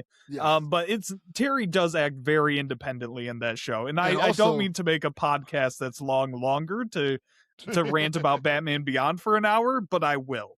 Also, there are lots of points in the show where Terry just doesn't listen. It's like, I don't like your Exactly. idea. It's true. He goes Yeah. on his own. Yeah. Brief moment. You should go check out the Batman Beyond audio drama on the Mortalverse audio drama Absolutely. series. It's some of the best work I've done as Batman. I'm going to put it out Yes, there. Yeah, I agree. correct. I actually agree. Absolutely. All right. Ray Ollie in plays the a chat. great curmudgeon old Batman. Ollie in the Old. chat says, new I play a twist. good cranky Batman. All right, Ollie says, new twist. New Delvin, twist, was Delvin giving Joe outside outside interference during the battle. Yeah. Outside interference during the battle. Mm. Can we lay Delvin this Yeah, was let's in rumor? move on. Joe's ear. Can we lay this rumor to bed? Joe, was Delvin in your ear giving you talking points during our battle? In my ear, no. Yeah, he was in an earpiece and he was feeding you. No, From now no, on, not, Cyrano not with not with an Bergerac-ing, earpiece. Not with yeah. an earpiece. No, I Not was with in an his, okay. earpiece. I was in his in my ear That's with very spirit, his in my specific. heart. sweet nothings in Joe's Yeah, he ears. was saying how handsome I was. Yes, Yeah. all for the Okay, no, comic here's the deal. books. It keeps coming up, and we just had to put that to bed. Yeah. You know, we just want to make sure that we tell the truth on the show. So, Yeah. all right, He was in my- let's grab he a was in Let's my move heart it Can on. I and in say my one mind. more thing about that Excellent. comment from Oh, the boy. great Yes. Ollie Lowe? really quick, Matthew Dawson. Okay. We're already at an hour. I just have to say, the point about how Guy Gardner lost to Hal Jordan, as you were saying it, Joe, I thought you were about to do the biggest home run, bring it back, point number 3 I ever heard when you were like, he challenged Hal Jordan to a fight and said if he lost, then he'd give up the ring. And he lost, so he gave up the ring. And I was like, what? That's your... I was so... Because I was like, you know what? If he beat Hal Jordan, I'd give it to Guy, you know? But, I was just Yeah. so caught off guard by that. It was That a did great get me. choice. Well, Okay, yeah, I'm I mean, gonna. facts are facts. I mean, you know. Yeah. That's fair. well, And to be fair, It's you true. yeah, It's you true. got to tell the truth on the show if we're Yeah. keeping it fair. But to be fair, Yeah, and like I Matthew's- said, Guy Gardner's a character. He's literally a born to lose character. Yeah. You know, he's a buffoon. His archetype is to always lose. Guy know? Gardner versus Wile E. Coyote. Let's There you let's go. get Book that it. next. That might I be would who say no. won. Matthew's listened to the show for a long time, so he knows the cadences of the show. So he was expecting one thing, and then he got duped by the other thing. Absolutely. That was absolutely Well, I'm true. glad I could entertain with the. I'm glad the curveball. show There you can go. still surprise me. That's great. All right, let's read a bunch All of these. right. We got plenty of these. Yeah, to the get through. Snark Knight says, good matchup. Joe's love of his character was definitely on full display, and he gave great background on Guy, but spending an entire point on his style instead of dropping more feats and listing powerhouse opponents kind of doomed his argument. Ray ate the fight like a ribeye steak from that point on. My goodness. I'm a fan of all the Whoa. Green Lanterns, but I don't think they've ever gotten a win on any version of the show. Have they? that true? Maybe. I don't know. We'll have to have Snurts let us know. Maybe we I need need a Alan historian Scott here. to face off with Aunt May at some point. Thanks Oh for my another goodness. entertaining Wow. battle. Wow. See, Okay. I remember we had Green Lantern versus Hellraiser versus Pinhead. I think John Stewart really? did beat Vecna. he beat it was Vecna? a- Okay. It was Yeah, a he did. long-running gag on the show that Green Lanterns never won, and then the curse finally broke, and maybe now we it's go. back. Then how did I lose to Vecna? What's happening? Anyway, Mortalverse audio dramas, Matthew Dawson. Now, Matthew Dawson on Discord posted a 44-second rant about how mad he was that both of our point number 2s were about like the hive mind and stuff. The world mind, excuse me. And I was not able to pull that recording. I just didn't do the work on that. But here's his comment anyway. He's here. That's fine. I can do it here. Just say it. I guess. Matthew, before we read your comment, tell us Yeah. how you feel about the world mind argument. Why did you two waste so much time about your world minds when DC and Marvel don't know each other? It wouldn't matter who has a Right. bigger knowledge of the universe because the Guardians don't know the Nova Corps and vice versa. So why are we talking Fair. about it? That's a good point. That Fair was a good point. point. Yep. It's All a right. it's a terrible point. That- What do you mean it's a no, terrible hold on. point? Hold on. It's a terrible You got point. The whole- 8% of the vote and you're going to tell me I'm making terrible points? Slow down. For the record, I got 94%, and you did make a terrible point just now. Yeah, sure. The whole point of them fighting in the first place is that they encounter each other. And what can It's the a first world mind encounter, do? though. The world mind can immediately. Yeah, but the world mind can access all the, like, are they, rewind. Are they meeting on some kind of like battle world where there's literally, they're A not in one neutral of each other's. location. Yeah, if you explain that to me and you put them on a battle world where there's no connection to any other parts of the universe, okay, different. I don't But, think that's the case. assuming I I don't think think this that is was Ray's the I fault. don't I don't think that's the I case don't at think all. that was the case either. So assuming they meet like every other comic book crossover that anyone's ever read, the world mind would absolutely be able to download info about the core, and the core would absolutely be able to download info about the world mind. In fact, the core probably has volumes of books written about it, buried deep in their cellar, and that's how they would learn about it. The world mind would search a database somewhere and go, oh, we found this database lost on the city of Saturn or Titan and blah, blah, blah, blah, blah. So that's a ridiculous question. Stop yourself. It's Stop. the same universe. Stop yourself. Listen. that. I may time out. I may not have brought the Godzilla beats King Kong, ba ba ba, smash smash action figure toy argument to That's the a good table. argument. But then that may be the show. But Richard Rider would get his ass handed to him by any Green Lantern worth their salt. Richard Rider's a loser who has absolutely lost every time he's gotten that ring. He has gotten his ass whipped by everybody. But you know what? Godzilla beats King Kong. Bang, bang, smash, smash. So I would say enjoy. Welcome So- to the that Who Would joke. Win show. So I let's mean, if that's the show, sure. I thought I'd bring a little knowledge to the table, but apparently I not. like the Zaz. And if I we like get the to could've my Zaz. comment, I could've I do hype Wikipedia'd up. it. I loved Sorry, I how could've much you Wikipedia'd talked it. up Guy Gardner. I absolutely loved the when your first point was going, I was like, I love this debate style of going through the history of Guy Gardner. And Because that's how debates are supposed to be. it was They're it supposed was to lay good the groundwork of until what it wasn't. characters are. It was good Oh. until it was all Not here, 3 Joe. points. Well, no, you're right. It's survival of the fittest here, Joe. well, apparently. So all that being said, I should have brought my action figures. I didn't know all that's that what it being was said, all about. I don't have I unfortunately do not have a Green Lantern. Oh, I do have a Guy Gardner action figure. What am I talking about? Oh my I God. just bought one not that long ago. That's incredible. Anyway, so Matthew Dawson's comment is, if Joe started a podcast all about Guy Gardner, I would listen to it 100%. Maybe less than 100% after this last exchange. But he says this should be 100-0 result. Ray could have let bagpipes play for his third point and still won this by a landslide. I hope the dies hard scenario brings a great comeback story for Joe, because his excitement about the character he represented was contagious, and that is a common note. Sure, I appreciate that. I just wonder if anyone heard the part where your big thrust was, I'm going to make Guy Gardner so angry that I'll break his willpower, completely ignoring the fact that when Guy Gardner gets super angry in canon, he becomes a raging Red Lantern and whips whoever he's talking to, which I made on the show. Apparently, that point was overlooked by 94% of your listeners. So, will say you know what I this. mean? Comprehension is a skill. I will say this about Joe. I mean, you literally walked into that trap, and that's been ignored by 94% of your voters. So enjoy. I think Joe's greatest strength and his greatest weakness is that he's a comic historian. Yes. And because he's a comic historian, he has to get the facts to you about the comic book character, true to his form. And what he did, I think what Joe did was he laid out such a great foundation on why we should love this character.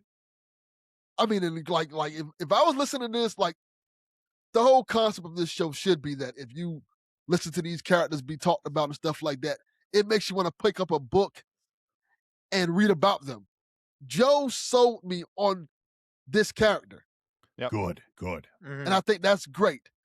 I think if Joe would have put a little bit more, take just 10% off of selling us on the character and showing us why he can, and I get it, Joe. I get it that Guy Gardner is the type of character who's a lovable loser. But on this show, you have to show that, hey, this is why this person can beat this guy. And Guy Gardner has some good wins on under his belt.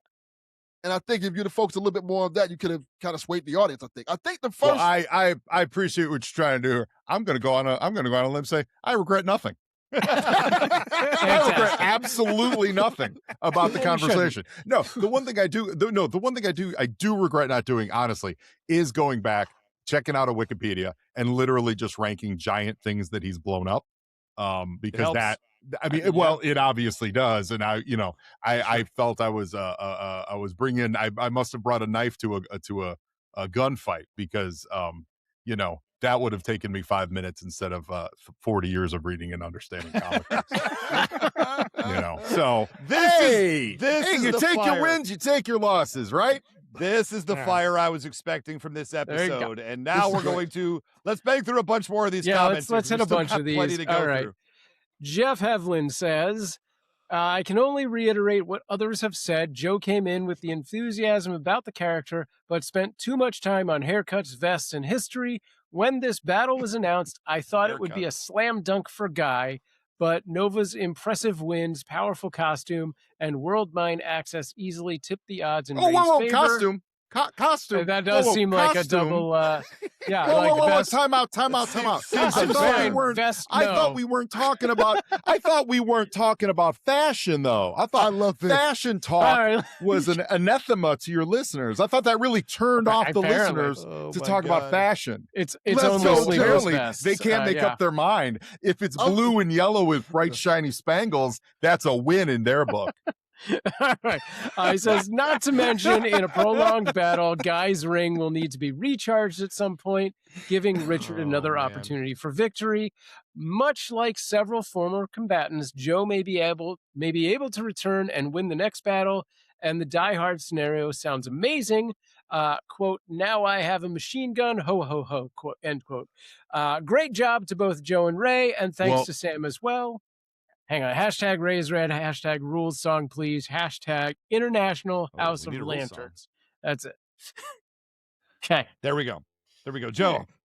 So by those rules, ho ho ho. Now I have a bigger machine gun. That's all it's going to take for the Die Hard scenario. It might. I mean, it all depends. Well, that's why we're not putting Rambo in there because he would. Right. definitely True. bring That it is down. true. That is true. So you- Nothing Ray? is over. Open back up the polls. It's time to revote, baby. Oh, Joe. inch it up to 98%. I don't care. No, Were you I don't want to know. Listen, I don't.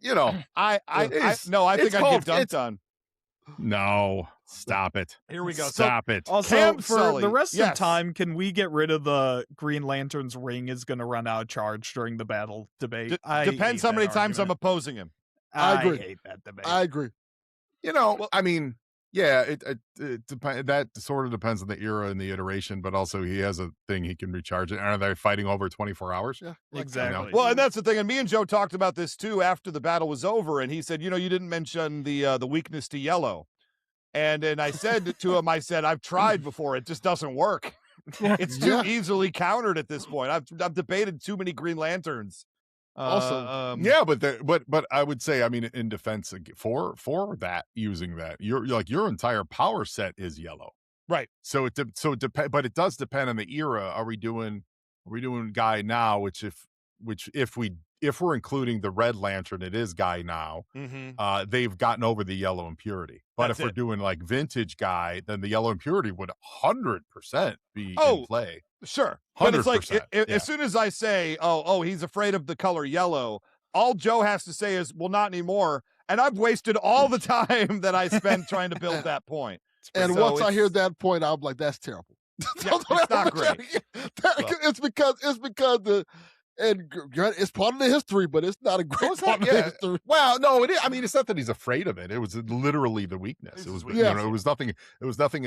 Nothing like emotional about it. It was an actual. It's like with Alan. If you mentioned Alan Scott, he rolls in. It's literally wood. Wood is his weakness. Wood, that's right. Yeah. There's so a if he reason comes why up we against, modernize comics for reasons Well, like that. yeah, but those things matter when you're talking about this stuff, or at least they're supposed to. Alan Right. Scott afraid of trees. But apparently, if he rolls in with a big bucket of paint, that would have solved it. You Or are a bigger so paintbrush. salty about that. I love it. Here we go. Cam Sully says, normally I might go with the Green Lantern, but since Nova has Captain Falcon level armor, that might help his case. Yeah. I like those short ones. Get in, get out. Yeah, we're going to keep Or doing Falcon. some of these real Captain, quick. Who's Captain Falcon? I have no idea who Captain I don't know who Falcon Super is. Captain Smash Falcon Bros. is. F-Zero. Oh, that is Oh, from okay. from Smash Brothers. Okay. Got it. Okay. Yeah, Or I've we seen can that tell our before. generation. I said F-Zero and Matthew. Yeah, like you Super can Smash tell. You can tell me and Delvin's age gap by who the said what. random guy from Smash Brothers. Like, no, he's F-Zero. At this point, he's basically the mascot of Smash Bros. And you can tell mine because when you said Captain Falcon, I was thinking of Duke's half brother from G.I. Joe the movie. So He's a lieutenant. I mean, I fair was enough. thinking of Falcon from the old Hanna-Barbera cartoons. That's Oh, what I was Captain thinking of, Falcon. Yeah. Yes. Mhm. Yeah, Yes. Blue Falcon. Yeah, Blue Falcon and, Blue and Falcon. Dynamite. Yes. yeah, Yes. Dynamite. Yeah. Oh, I love Dynamite. As a Although kid. in my Oh head God. that was the same character. I thought it was Dynamite, but his name was Falcon. It's been a long time. All right, There you Ben J. Well, Dynamite was the best part of that show. I mean, Dynamite he was. Yeah, the that's best. fair. That is fair. Ben J says Joe Slepsky was awesome on this episode. I don't know what the man looks like, so don't take this as a slight. But Joe has a voice for radio. Okay. Yeah, He's a- the dulcet He's tones a of Joe dashingly handsome Slepsky. man. I gotta I tell could- you. You could, yeah. Oh Like- my goodness. I'll Yeah. take it as a slight and an accurate It's description. good Yeah, and bad. Joe, you Sure, gotta- take it you've both gotta- ways. You've got a great voice. You should really think about podcasting. Yeah, if you- Yeah, I'll get into it. I'll get into it. About Rise Or- of Skywalker, perhaps. Yeah, I'll see what I I can like do. that. I I'll like see we're what I doing can that. do. Possibly just, Maybe we're you know, Also, Joe hypnosis would be good too. Yeah, you could do. Like All that. right. Get some ASMR videos. Yeah. We got Guardian, who says another great episode. I'd love to see a buddy cop movie show starring these two. I think Nova Oh, takes yeah. the win, but it's not an Sure. easy fight. Once Guy starts regressing to his Rage Red powers, he There you listened. But against Nova's See? cool head and cosmic level powers, I don't think it's enough to bridge that gap. Okay. That's Guardian right there. Thank you. Fair Joe. enough. Good news, All right. Guardian. You are getting a buddy cop show featuring a Green Lantern That next is month. Absolutely. Yeah. correct. Oh, There you yeah. go. That's right. There you Yeah. go. Next month Yeah. already? Oh my gosh, I'm in. Wow. I believe so in August. Let's That is go. correct. Nice. All right, we Yep. got four more of Yeah, these we got to a read. couple Let's more. We're rapid just fire. knock these out. All right. Forbidden Mob That's right. says, fun episode, gentlemen. Joe may have won this one if it was Lantern's next top model. But unfortunately my for him, the show is more about butt kicking. I'd love to have Joe back for a future episode, as would we. Way to rep, Guy. I learned some new facts about this GL.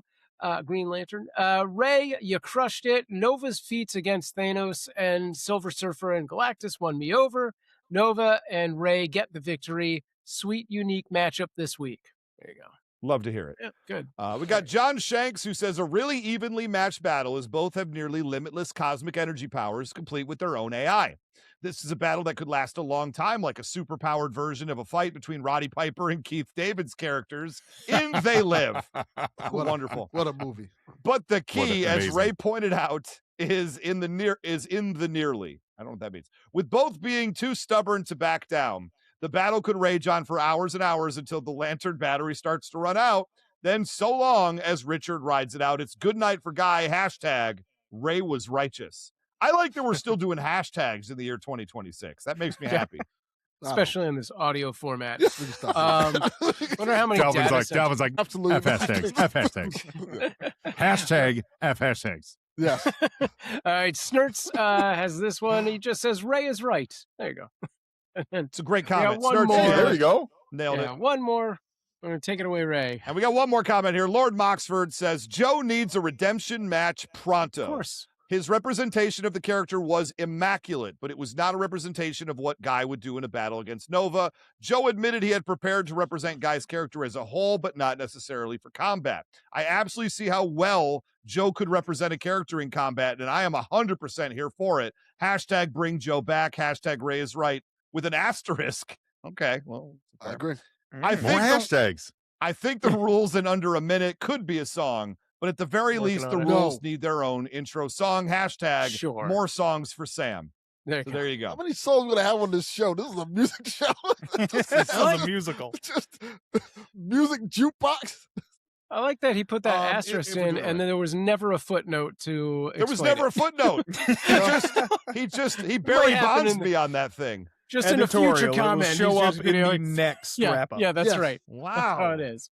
Wow. All right. Well, that's it. We're going to need a comment about that comment, I think. That's going to Yes, so. clarify it for later. Anyway, The Joe, common thread of this Yes. episode that I really love just as a fan is that someone like Joe can come in, not win, not get like really even close to winning, but still everyone agrees they want Joe back. They love the way Joe debated his presence, everything. It is great to see because there are people that come on, don't do great, and people don't give that response. But like, Joe, you did great, and I do hope you get back. I appreciate you. Yes. I appreciate you. There are some Thank you people all. that we never want back. Yes. You I are say not it one of those quietly, people, Joe. but yes, you are not one of those people. There you go. All right. That's nice. You knocked Sitting me right so here, hard guys. with that comment that I actually unplugged my own headset. So I went dark there for a moment. That is Delvin. I'm So just did gonna. Delvin. You know what? There's really not much more to say than that. So we'll be just right back after this.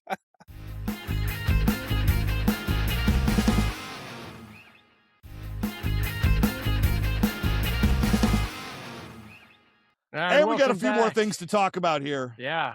It's email We did it. time. We did it. We made it. It is to email time, and because this episode is it's only is 7 so hours long, in. I'm doing the short version. Yes. I haven't heard the Wow. nobody gave me a Luke's an email song hashtag for the long version, so you get the short version today. Here you go. It's who would win Masters. Email time. It's who would win Masters. Email time. There you go. You get the short version. Thank you. From Luke. Luke's back with us once again. He's got a nice one here. He says, "Dear Ray and Sam, first, even though it's technically July 6th as I write this, I have completely lost. There we go. Happy America 250. I hope you guys have been having fun like my family and friends have. The USA is truly the greatest country on earth. God bless America." There you go. We got Patriot in the house. Let's Look at do that. it. Second, as a vital disclaimer, this is not a written out demo to get me in the hopper, as you call it. He actually wrote in the title of this email, in the subject line, he goes, "This is not a demo to put me on the show." So he says Sound like a he demo. wants me to be very clear about that. Is this reverse still not- psychology? I think it is. Just- I'm still what's not going quite on? ready for the big leagues yet, he says. Now, after watching Okay. an episode of Food Theory on YouTube from some years ago, I've set a hypothetical battle idea. Here you go. Okay. Kool-Aid Man. Now We've I talked love about the this. idea. Do y'all remember way back in the day when we were doing the original incarnation, we had that big old Facebook page, and there was one guy who would get so mad every time we did any kind of a fun battle, and he would get really mad and he would argue that we were going to do the Kool-Aid Man next, and he was just angry all the time. I don't remember what that guy's name is, but he really It thought wasn't Luke. I hope he's His, still his- alive. He was the Hawaiian Punch High C guy. That's who that He was. Pretty much. He was just so pissed off. What about me?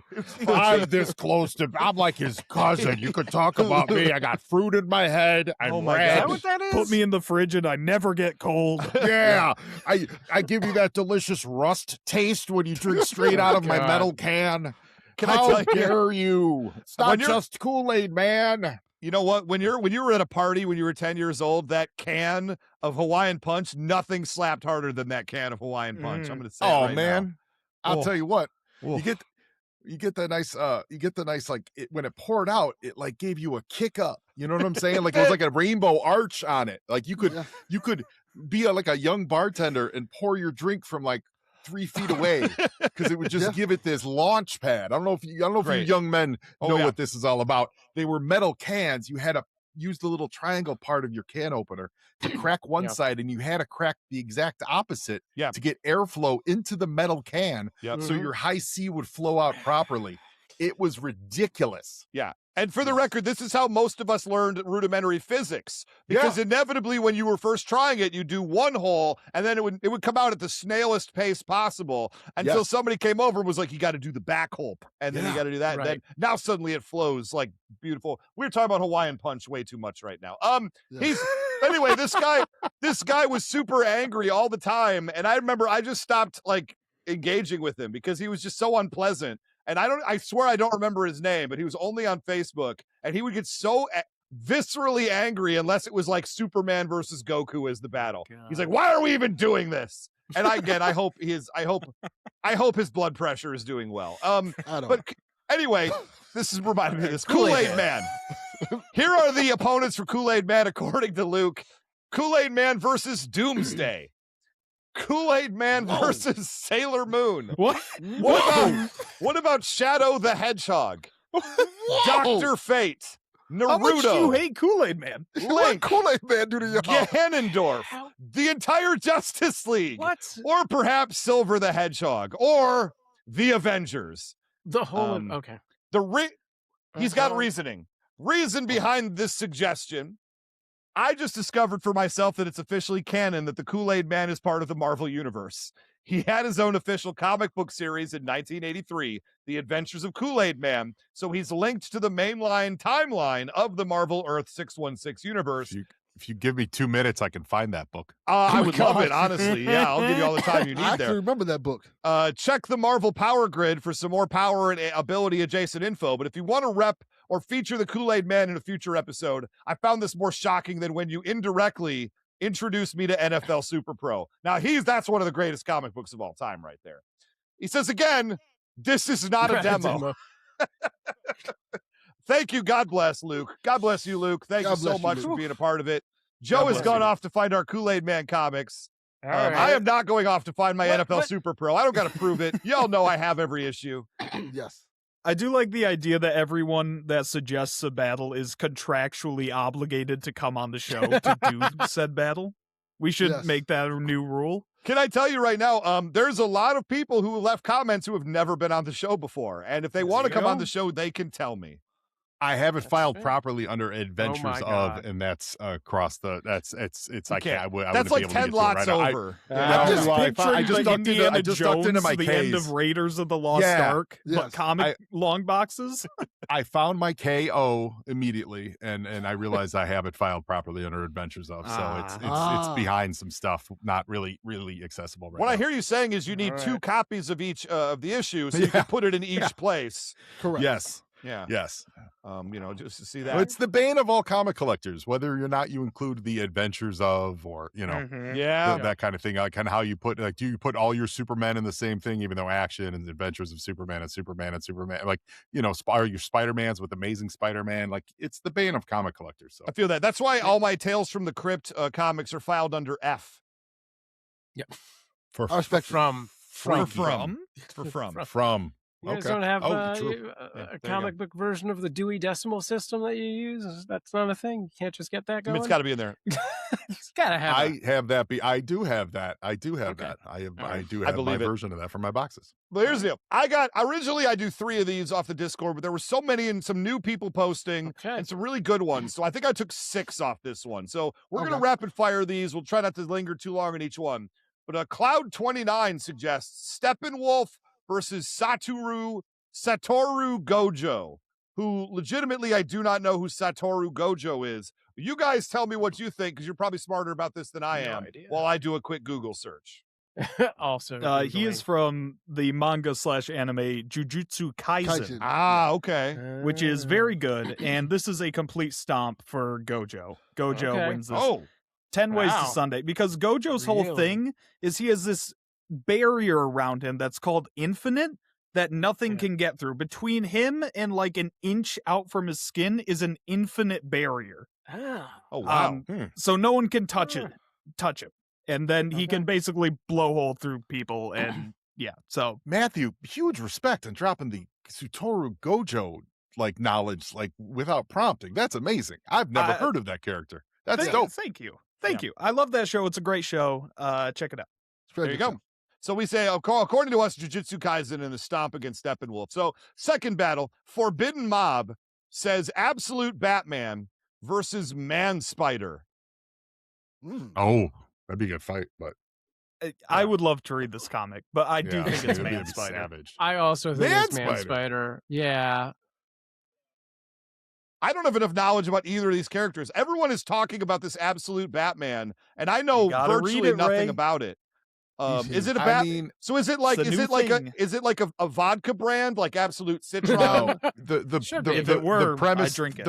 the premise is the multiverse kind of did a split, and there's a version of our world that was created entirely with Darkseid's essence. Oh, So everything's a little darker, a little tinted, more evil. And so in that world, absolute Batman is it's Bruce Wayne, but he's actually poor. His mom's alive, his dad's dead. He's also 6'7", Oh my God. 400 pounds of meat. And I'll say this, he fights a lot of actual oversized monsters in that comic book. So I don't know how well Man Spider would do. Like, he's shown to fight these like actual monsters. It's not just him fighting people in costumes. So are they just trying to get that'd be a dope fight. Are they trying to get that guy who agree. plays Jack Reacher just to play Batman? Is that the whole reason this exists? No, this exists because they wanted to do their version of Ultimate Universe, like that kind of an imprint. And then it's popular, so they're keeping it around. Yeah. There you go. This Batman is a little bit more looser with his morals. Sure. Yeah. It's one of those everything's the same, but it's all different thing. And there's an gotcha. absolute Wonder Woman and Superman and all that stuff. And what flavor is that? High C. Cinnamon. Yeah. It's like a Hawaiian Punch flavor. Hawaiian Punch High C. That's what it is. I love it. All right, so we got a split on that one. We have Ollie Lowe says Mickey Mouse versus Dex Star. With the ad here, all this talk of red lanterns got me thinking, what happens when a house cat fueled by rage and bearing a red lantern ring faces the Toon Force and unstoppable media empire of Mickey? You know it makes sense. I'm prone to just take Mickey Mouse across the board in basically any battle. Can I tweak that though? Can I tweak please. that? Sure. Dex Star versus Jerry.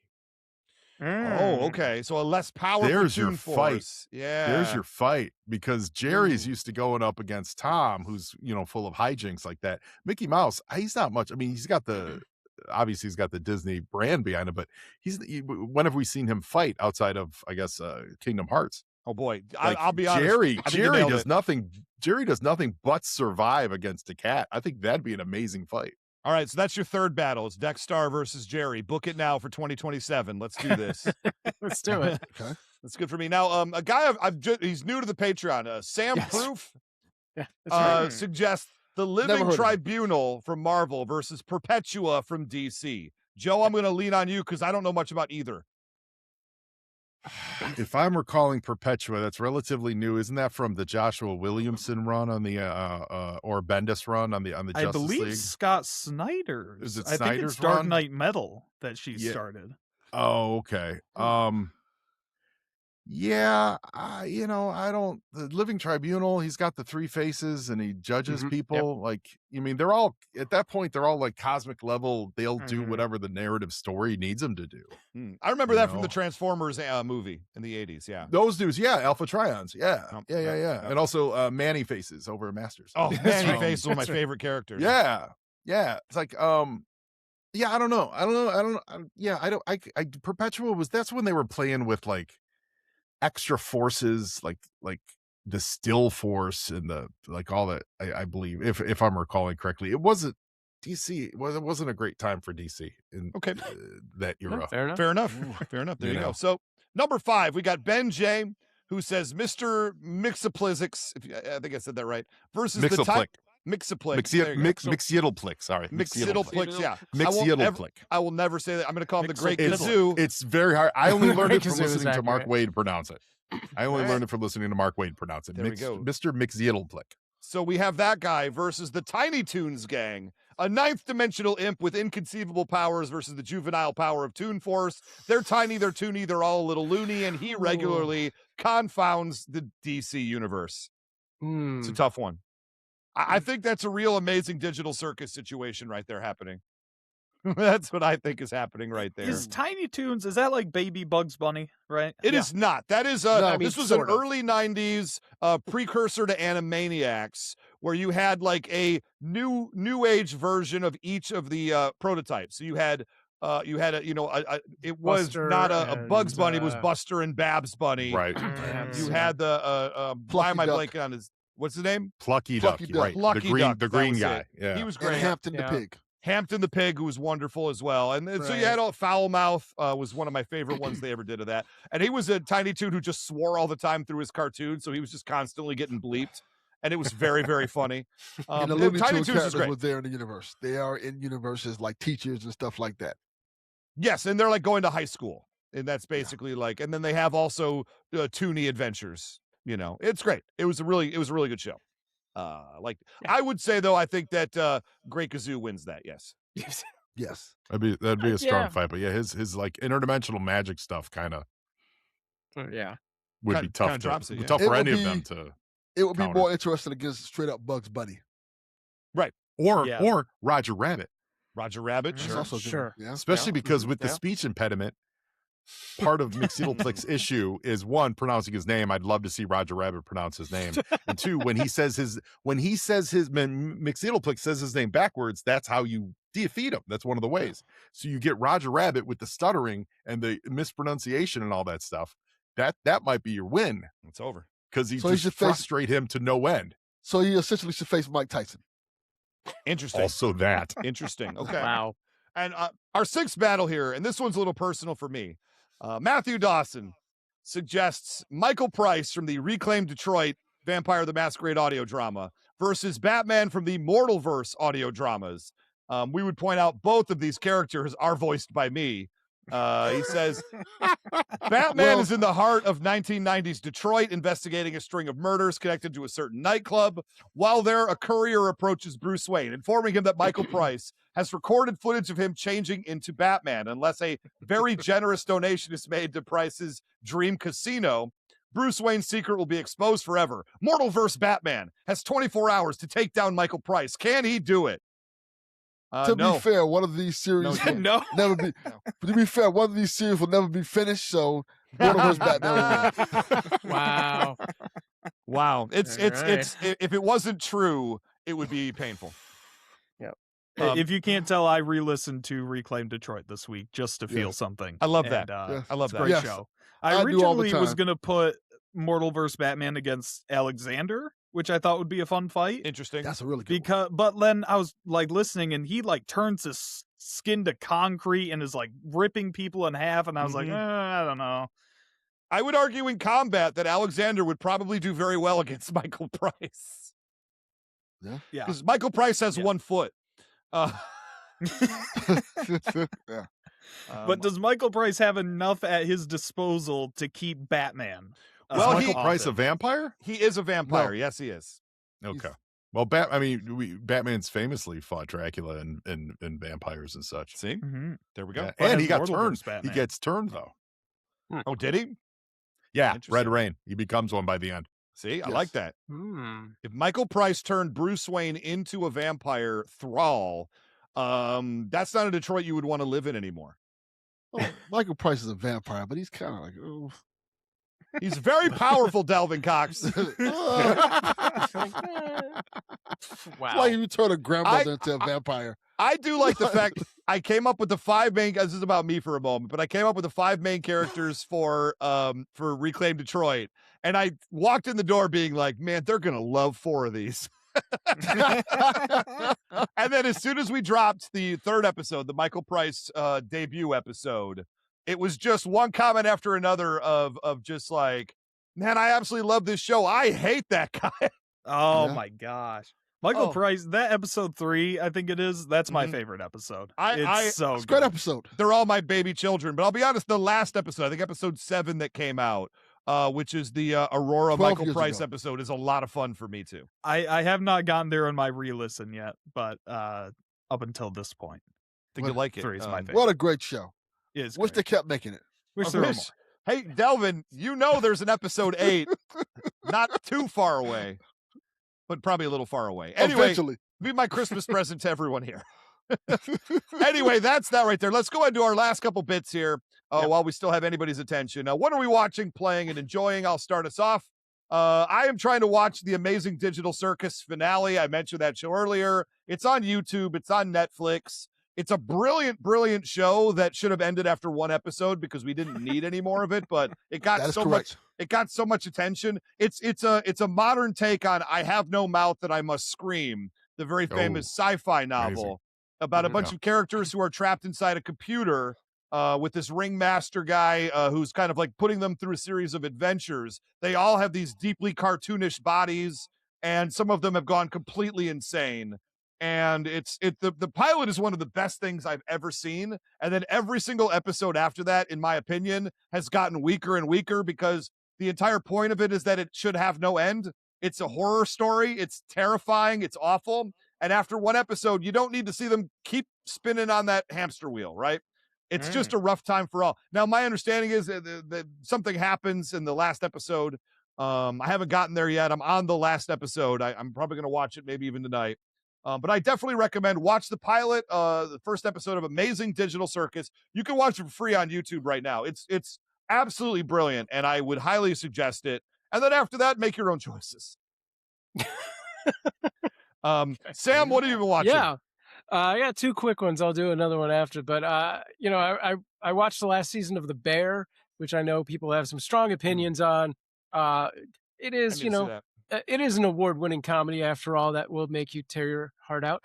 But as someone who worked Very in funny. multiple restaurants, this last season is like restaurant kitchen staff PTSD. Like it is literally wow. the calm before the storm, where multiple episodes they're just ramping and waiting for, like getting you ready for like something horrible is going to happen. But here we're going to wait a little while. And it is, if you've worked in a restaurant, it is that Friday night, dinner rush thing that's going to happen. And it's Can't wait. I think so much different for someone who has that experience to someone who hasn't. Everyone else is just like, oh, I'm so bored with like all this character building, which I love.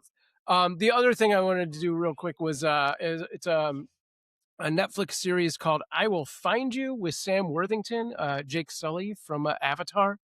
And he is it's the old accused of a crime and escapes from prison to go solve his own case. But they it's not amazing. This is easily a 6 out of 10 for me. Boy. It's not amazing, but it's interesting enough. And they throw some interesting twists on that trope. So I think it's a worthy watch. All right. Okay. Joe? Love it. Joe, you got anything Joe, what you got? recently you watched or played? It's interesting. I couldn't go past I started the I Will Find You, and the first episode lost me, and I was like, all right, so maybe I'll circle back. Yeah, maybe I'll circle back. Well, I actually just finally hit play on the old Castle Rock show that from a few years ago. Yeah. I forgot about that. Second season is amazing. Second season is so good. Lizzie Kaplan plays Annie Wilkes, and it's so much better. The first season I thought relied too much on isn't something that you can't see scary, where the second season is just straight up Annie Wilkes being nuts. So that's I'm enjoying that second season a lot more. And then I'm a big movie guy, so I've been hitting the movies. We just saw Evil Dead Burn today. Oh, nice. As Can't an wait to Evil see Dead that. fan, I didn't love it. I think it's Okay. getting a little more towards like the Terrifier kind of gore versus that slapstick, like over the top, silly. Like I liked Rise, Evil Dead Rise. I thought that was good, but I like this that one movie was a lot. just this one was. It's like they thought they were trying to do some of that slapstick cartoonish stuff that Raimi did so well. And it was okay. It was well made, but it was okay. Yeah, I'll probably see it. I mean, look, I'm a huge Evil Dead fan, so I'll probably see it in the too. theaters at some point very soon. Although my understanding is, every Evil Dead movie, it's like they try to do something a little bit different. And this one, that seems like they, from what I was reading, that they're going for more of the scary and less of the fun.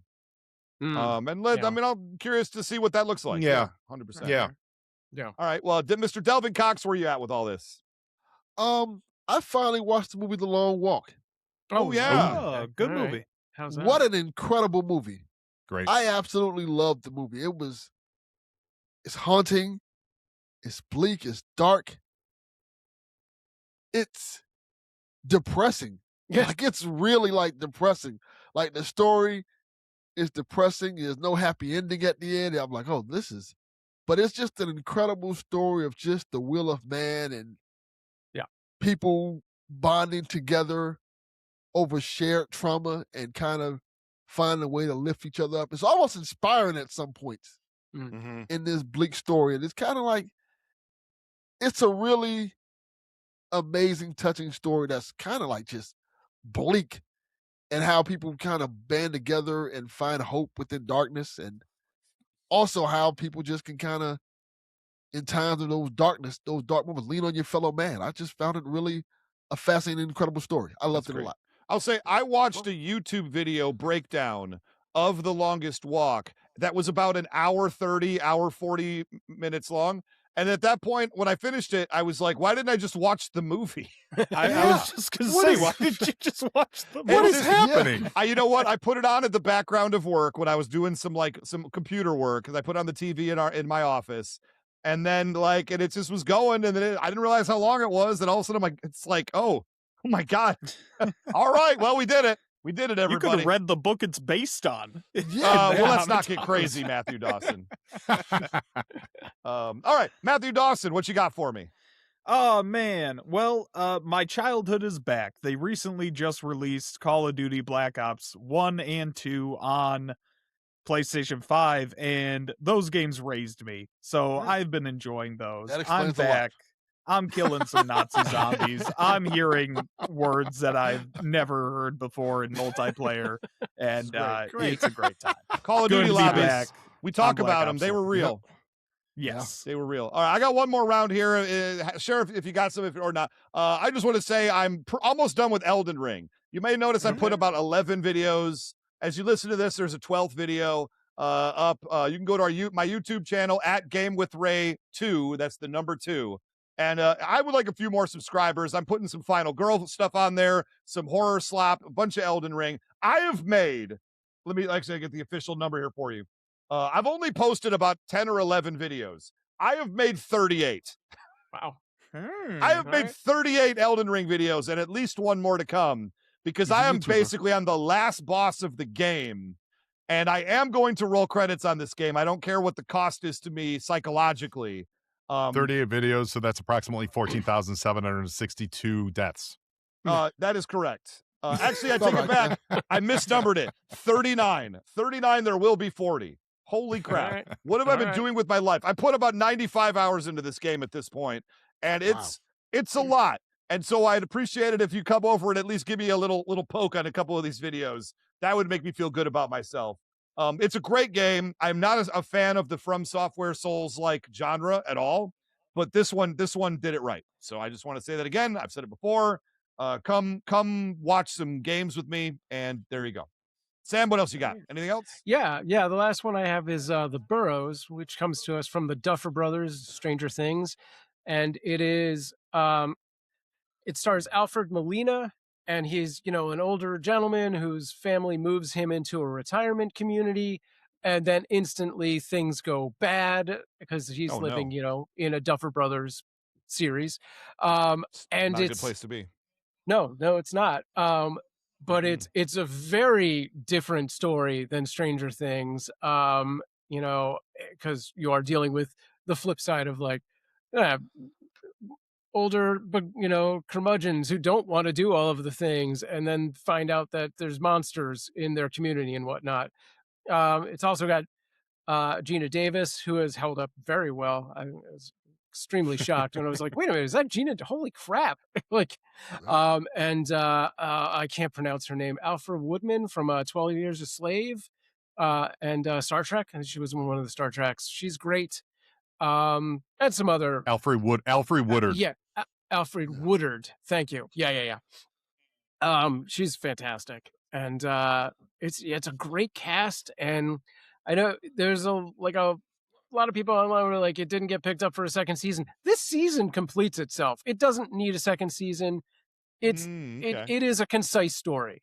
So don't go into it like, oh, they only do one season. They only need one season. It was totally worth watching. All right, Joe, anything else? All right. I am game wise. I'm finally getting around to going through Indiana Jones and the Great Circle, and it's just a dynamite time. For if you're an Indiana Jones fan, it's amazing. It's all worth it just to get him taking the when he's in the Vatican and he takes the confession of one of the fascists, and the guy talks about he's impregnated both his wife and his mother-in-law, and then he punches him through. Oh my gosh. Punches him, knocks him out through the confessional, and just goes. He walks out, goes, he deserved it. It's fair. I've heard great things about that game. It's It's supposed to be a wonderful. lot of fun. Yeah, It's a wonderful game. Yeah, it's a wonderful game. that's awesome. Delvin Cox, There's this little game called 007 First Light that I'm I playing. need to play that too. Yeah. It is really good. It is really enjoyable. Like in the same vein as the Indiana Jones game, it really captures who 007 is. And you're playing the early, like it's pretty much the origin story of James Bond. So you're allowed to make mistakes and learn things. And it has a very Hitman / Uncharted feel to it. So if you like Uncharted games, this is probably the best thing you can get to playing one. Love It's it. really good. Love it. And that is the studio that made Hitman. So it's Correct. Yep. pretty good. Seconded. Yeah. Matthew Dawson, last one. Oh man, I got another game I'm gonna recommend, and it's called Dream Core. It's on PlayStation 5. It's Ray, you might be interested. I'd almost call it horror slop, maybe. Okay. But it's only about $12. If you watch the Backrooms movie and you're like, you know what, that should be a video game. Okay. That's basically what this is. You are Okay. set in this gigantic maze of places you've probably seen in your dreams. And your job is just to find your way out. And it's eerie yet relaxing. It brings a strange feeling to me. I love just putting on some A music good old cozy and getting horror lost. slop. Yeah. It's some cozy horror slop. Okay. I'm I looking will at say. it right Nice. now, and it's like an abandoned mall, Mhm. and you're Okay. just walking around. Doesn't seem like Yeah. anything's chasing you. It's just the psychological torture of never finding the Interesting. exit. Yeah, as far as I'm aware, there's no like actual monsters. Sometimes they'll just drop in big noises and make you jump out of your chair. But besides that, All right, I it's would- a very fun, cozy game. All right, I would Okay. play this. I would play this on video. Interesting. All right. All right, I'm there for it. Okay. I will subscribe to Game with Ray 2 How about when that? I see Dream Core Can I tell you? pop up onto my And I'm still mad that Game with Ray was taken by somebody about 9 to 11 years ago who referred to himself as a Christian gamer video guy and made one video and then just sat on the channel forever. He never did This anything is else too after hard. like a decade ago. Done. Yeah. And I would have loved to see him play like the Biblical Adventures game from regular Mhm. Nintendo Entertainment System. There's a lot of cool things he could be doing. I am Jesus. Any game with a lot of extra lives. That's right. That's right. There's a lot of things. You could play Populous. That would have been an interesting take. But anyway, Oh, was I'm it not bitter. Afterlife from LucasArts? Okay. Yep. Yeah. Look, we have a whole list of crazy things he could be doing. Anyway, if you won't game with Ray, I hate you. Anyway, the point I'm trying to make here is that I should own that. Thank you. Yep, that's fair. Yes. Okay, All we right. have. I lost Joe. Tell with him that what's one. coming next, Ray. We got new band. First off, Joe, Delvin, Matthew, thank you for being with us and staying with us for almost 2 hours of us recording. Longest wrap up ever. But I knew with this crowd, we were going to get some fireworks. We were going to get some big shows, and we did not disappoint in my estimation. So the next battle we're going to have, the tournament battle that's going to air 2 days after this does. We're doing it. Daredevil versus Killer Croc.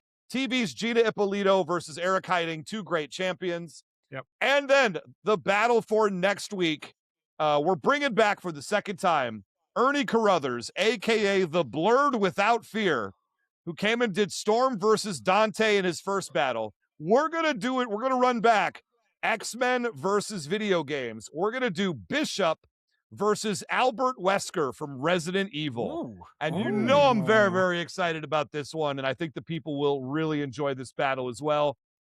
Ernie brought it the first time. I believe I beat him the first time he came on the show, but it was very, very close. And, I'm nervous. I'm nervous to see what you people think. I'll say that right now. Albert Wesker is one of my favorite video game characters of all time, so I'm here for this. Any early thoughts on that from anybody here on the show? I'm mostly just glad Ernie's No. coming back. He was I love great. that. For sure. He's great. He's great. Such a great positive energy about him. Great YouTuber, great guy on Threads. If you don't follow him there, at Blurred Without Fear, got to make it happen. Delvin. 2 great characters that I love a lot. So I'm very All right. interested to see how this turns out. I'm a big Resident Evil fan. Huge Yep. Resident Evil fan. I Yep, was same. mad that I didn't get to rep Leon Kennedy. I was like, oh, this is a guy I know like by heart, like Mhm. easily. Don't have love to look that. anything up. Yeah, he was on the list of people for the tournament, but nobody took him. Yeah. So it goes. Joe, any thoughts? Bishop versus I mean, Albert Wesker? that sounds like a good matchup. You know, Bishop is always reliant on that, needs that energy boost. So I don't know where that's going to come into play fighting against someone like Wesker. So That's it. And just be careful you don't get a cruise missile thrown at your face. That's the big thing with Wesker. You Right, want to avoid right. happening. Yeah. All True. right, everybody. So let's go ahead and just round table really quick where people can find you, and then Sam can take us home. Thanks, everybody. If you made it this far, you are a true fan, and I appreciate you. And if you made it this far and you're not on Patreon, what are we even doing with ourselves anymore? We are 4 members away, even free members. We are 4 members away from me releasing Low Rollers on movie night. I'll say it again, the no budget ensemble comedy that I was in many years ago about the seedy underground world of competitive marbles tournaments. And it is one of its best in show meets basketball. That's the best thing I would say with it, but with no budget, and I'm in it. What else do you need to say? Very off-color movie. Let me say that. Very blue. So be ready for that. So join. Anyway, Joe, start you up here. Tell the people where they can find you. You can find me anywhere you catch your podcast at the Joe on Joe podcast. G.I. Joe drops about once every 3 weeks or so. Been around 10 years doing that. And you can find me on socials at Joe on Joe Pod, Facebook, Twitter, Instagram. Say hi. And I believe I appear on an episode at some point with you. On You that are. feed. And I'm happy to announce this week I'm dropping the episode prior to yours. Great. So yours should drop right when we get back from San Diego, like say first week of August or so. So there you go. So there's a part 1 and a part 2. So when that drops, you can listen to half of it on Knowing Is Half the Podcast, the other half on Joe Pod. And Crossover. it's very, very good. Very, very good. All right, Delvin Cox, where can people find you like they don't know? Yeah, you can find me on the Delvin Cox Experience. You can find me in the Waterverse. You pretty much can find me on Knowing Is Half the Podcast. I'm like the 4th member, essentially. You Every time basically something are. happens. That's true. Yeah, so there you go. That's true. All right, there you go. And then Matthew Dawson, tell us about Mortalverse audio dramas. Oh, yeah, you can find me on Mortalverse. We got Cyborg coming out very soon. We got the Flash audio drama coming out very soon. If you like DC Comics, if you like audio dramas, if you like Bruce Wayne being in Terry McGinnis's ears while he fights, you're going to love Mortalverse audio dramas. So it might not be for you, Ray. You can also hear me on the Delvin Cox Experience talking about how I'm going to be a dad soon, and I'm very excited. That's very Congratulations. exciting. That's exciting. Thank you. And no, wait a minute. I wouldn't be for me. I literally am that Batman voice in his ear. Yeah, What are we but talking about? I just don't think you'd like it, you know? That's fair. No, A lot here's of the deal. actors don't watch their own stuff. I That's love fair. it. I just wouldn't allow it in a Who Would Win battle. That's all. So when we do Mortalverse Batman or Oh, Batman boy. Beyond, Oh boy, it's gonna be a rough in a one. Who Would Win battle. It's gonna be a rough battle. Anyway, This Sam, could be go ahead and get interesting. us out of here before All it's been right. 3 hours. All right, we are closing the book on these battles, but if you've got more thoughts on either of them, jump over to the Discord and leave your comments there on the episode threads. You can find the Discord from the Patreon. I know we're asking you to do 2 clicks because we don't have a vanity link for it, but head over to our Patreon, patreon.com/whowouldwinmasters. You'll find that Discord link in a couple different places, pin messages and whatnot. And if you think you've got what it takes to jump into the challenger's chair, record a 1-minute video demo, send it to whowouldwinmasters@gmail.com, and we might see you in the challenger's chair across from Ray in the future. And before I sign off, we want to take a quick minute to thank our new Patreon followers, Brookie C, Tyler C, and Kim, and of course a shout out to all of the awesome people who support us on Patreon. Thank you to Ryan S., Dylan G., Chosen, Michael S., Matthew Dawson, Ollie Lowe, William Schmidt, Douglas R., Nathan78, Eric Hiding, Lord Moxford, Forbidden Mob, Lord Snurts, and of course Delvin Cox. And we will see you next time in the arena.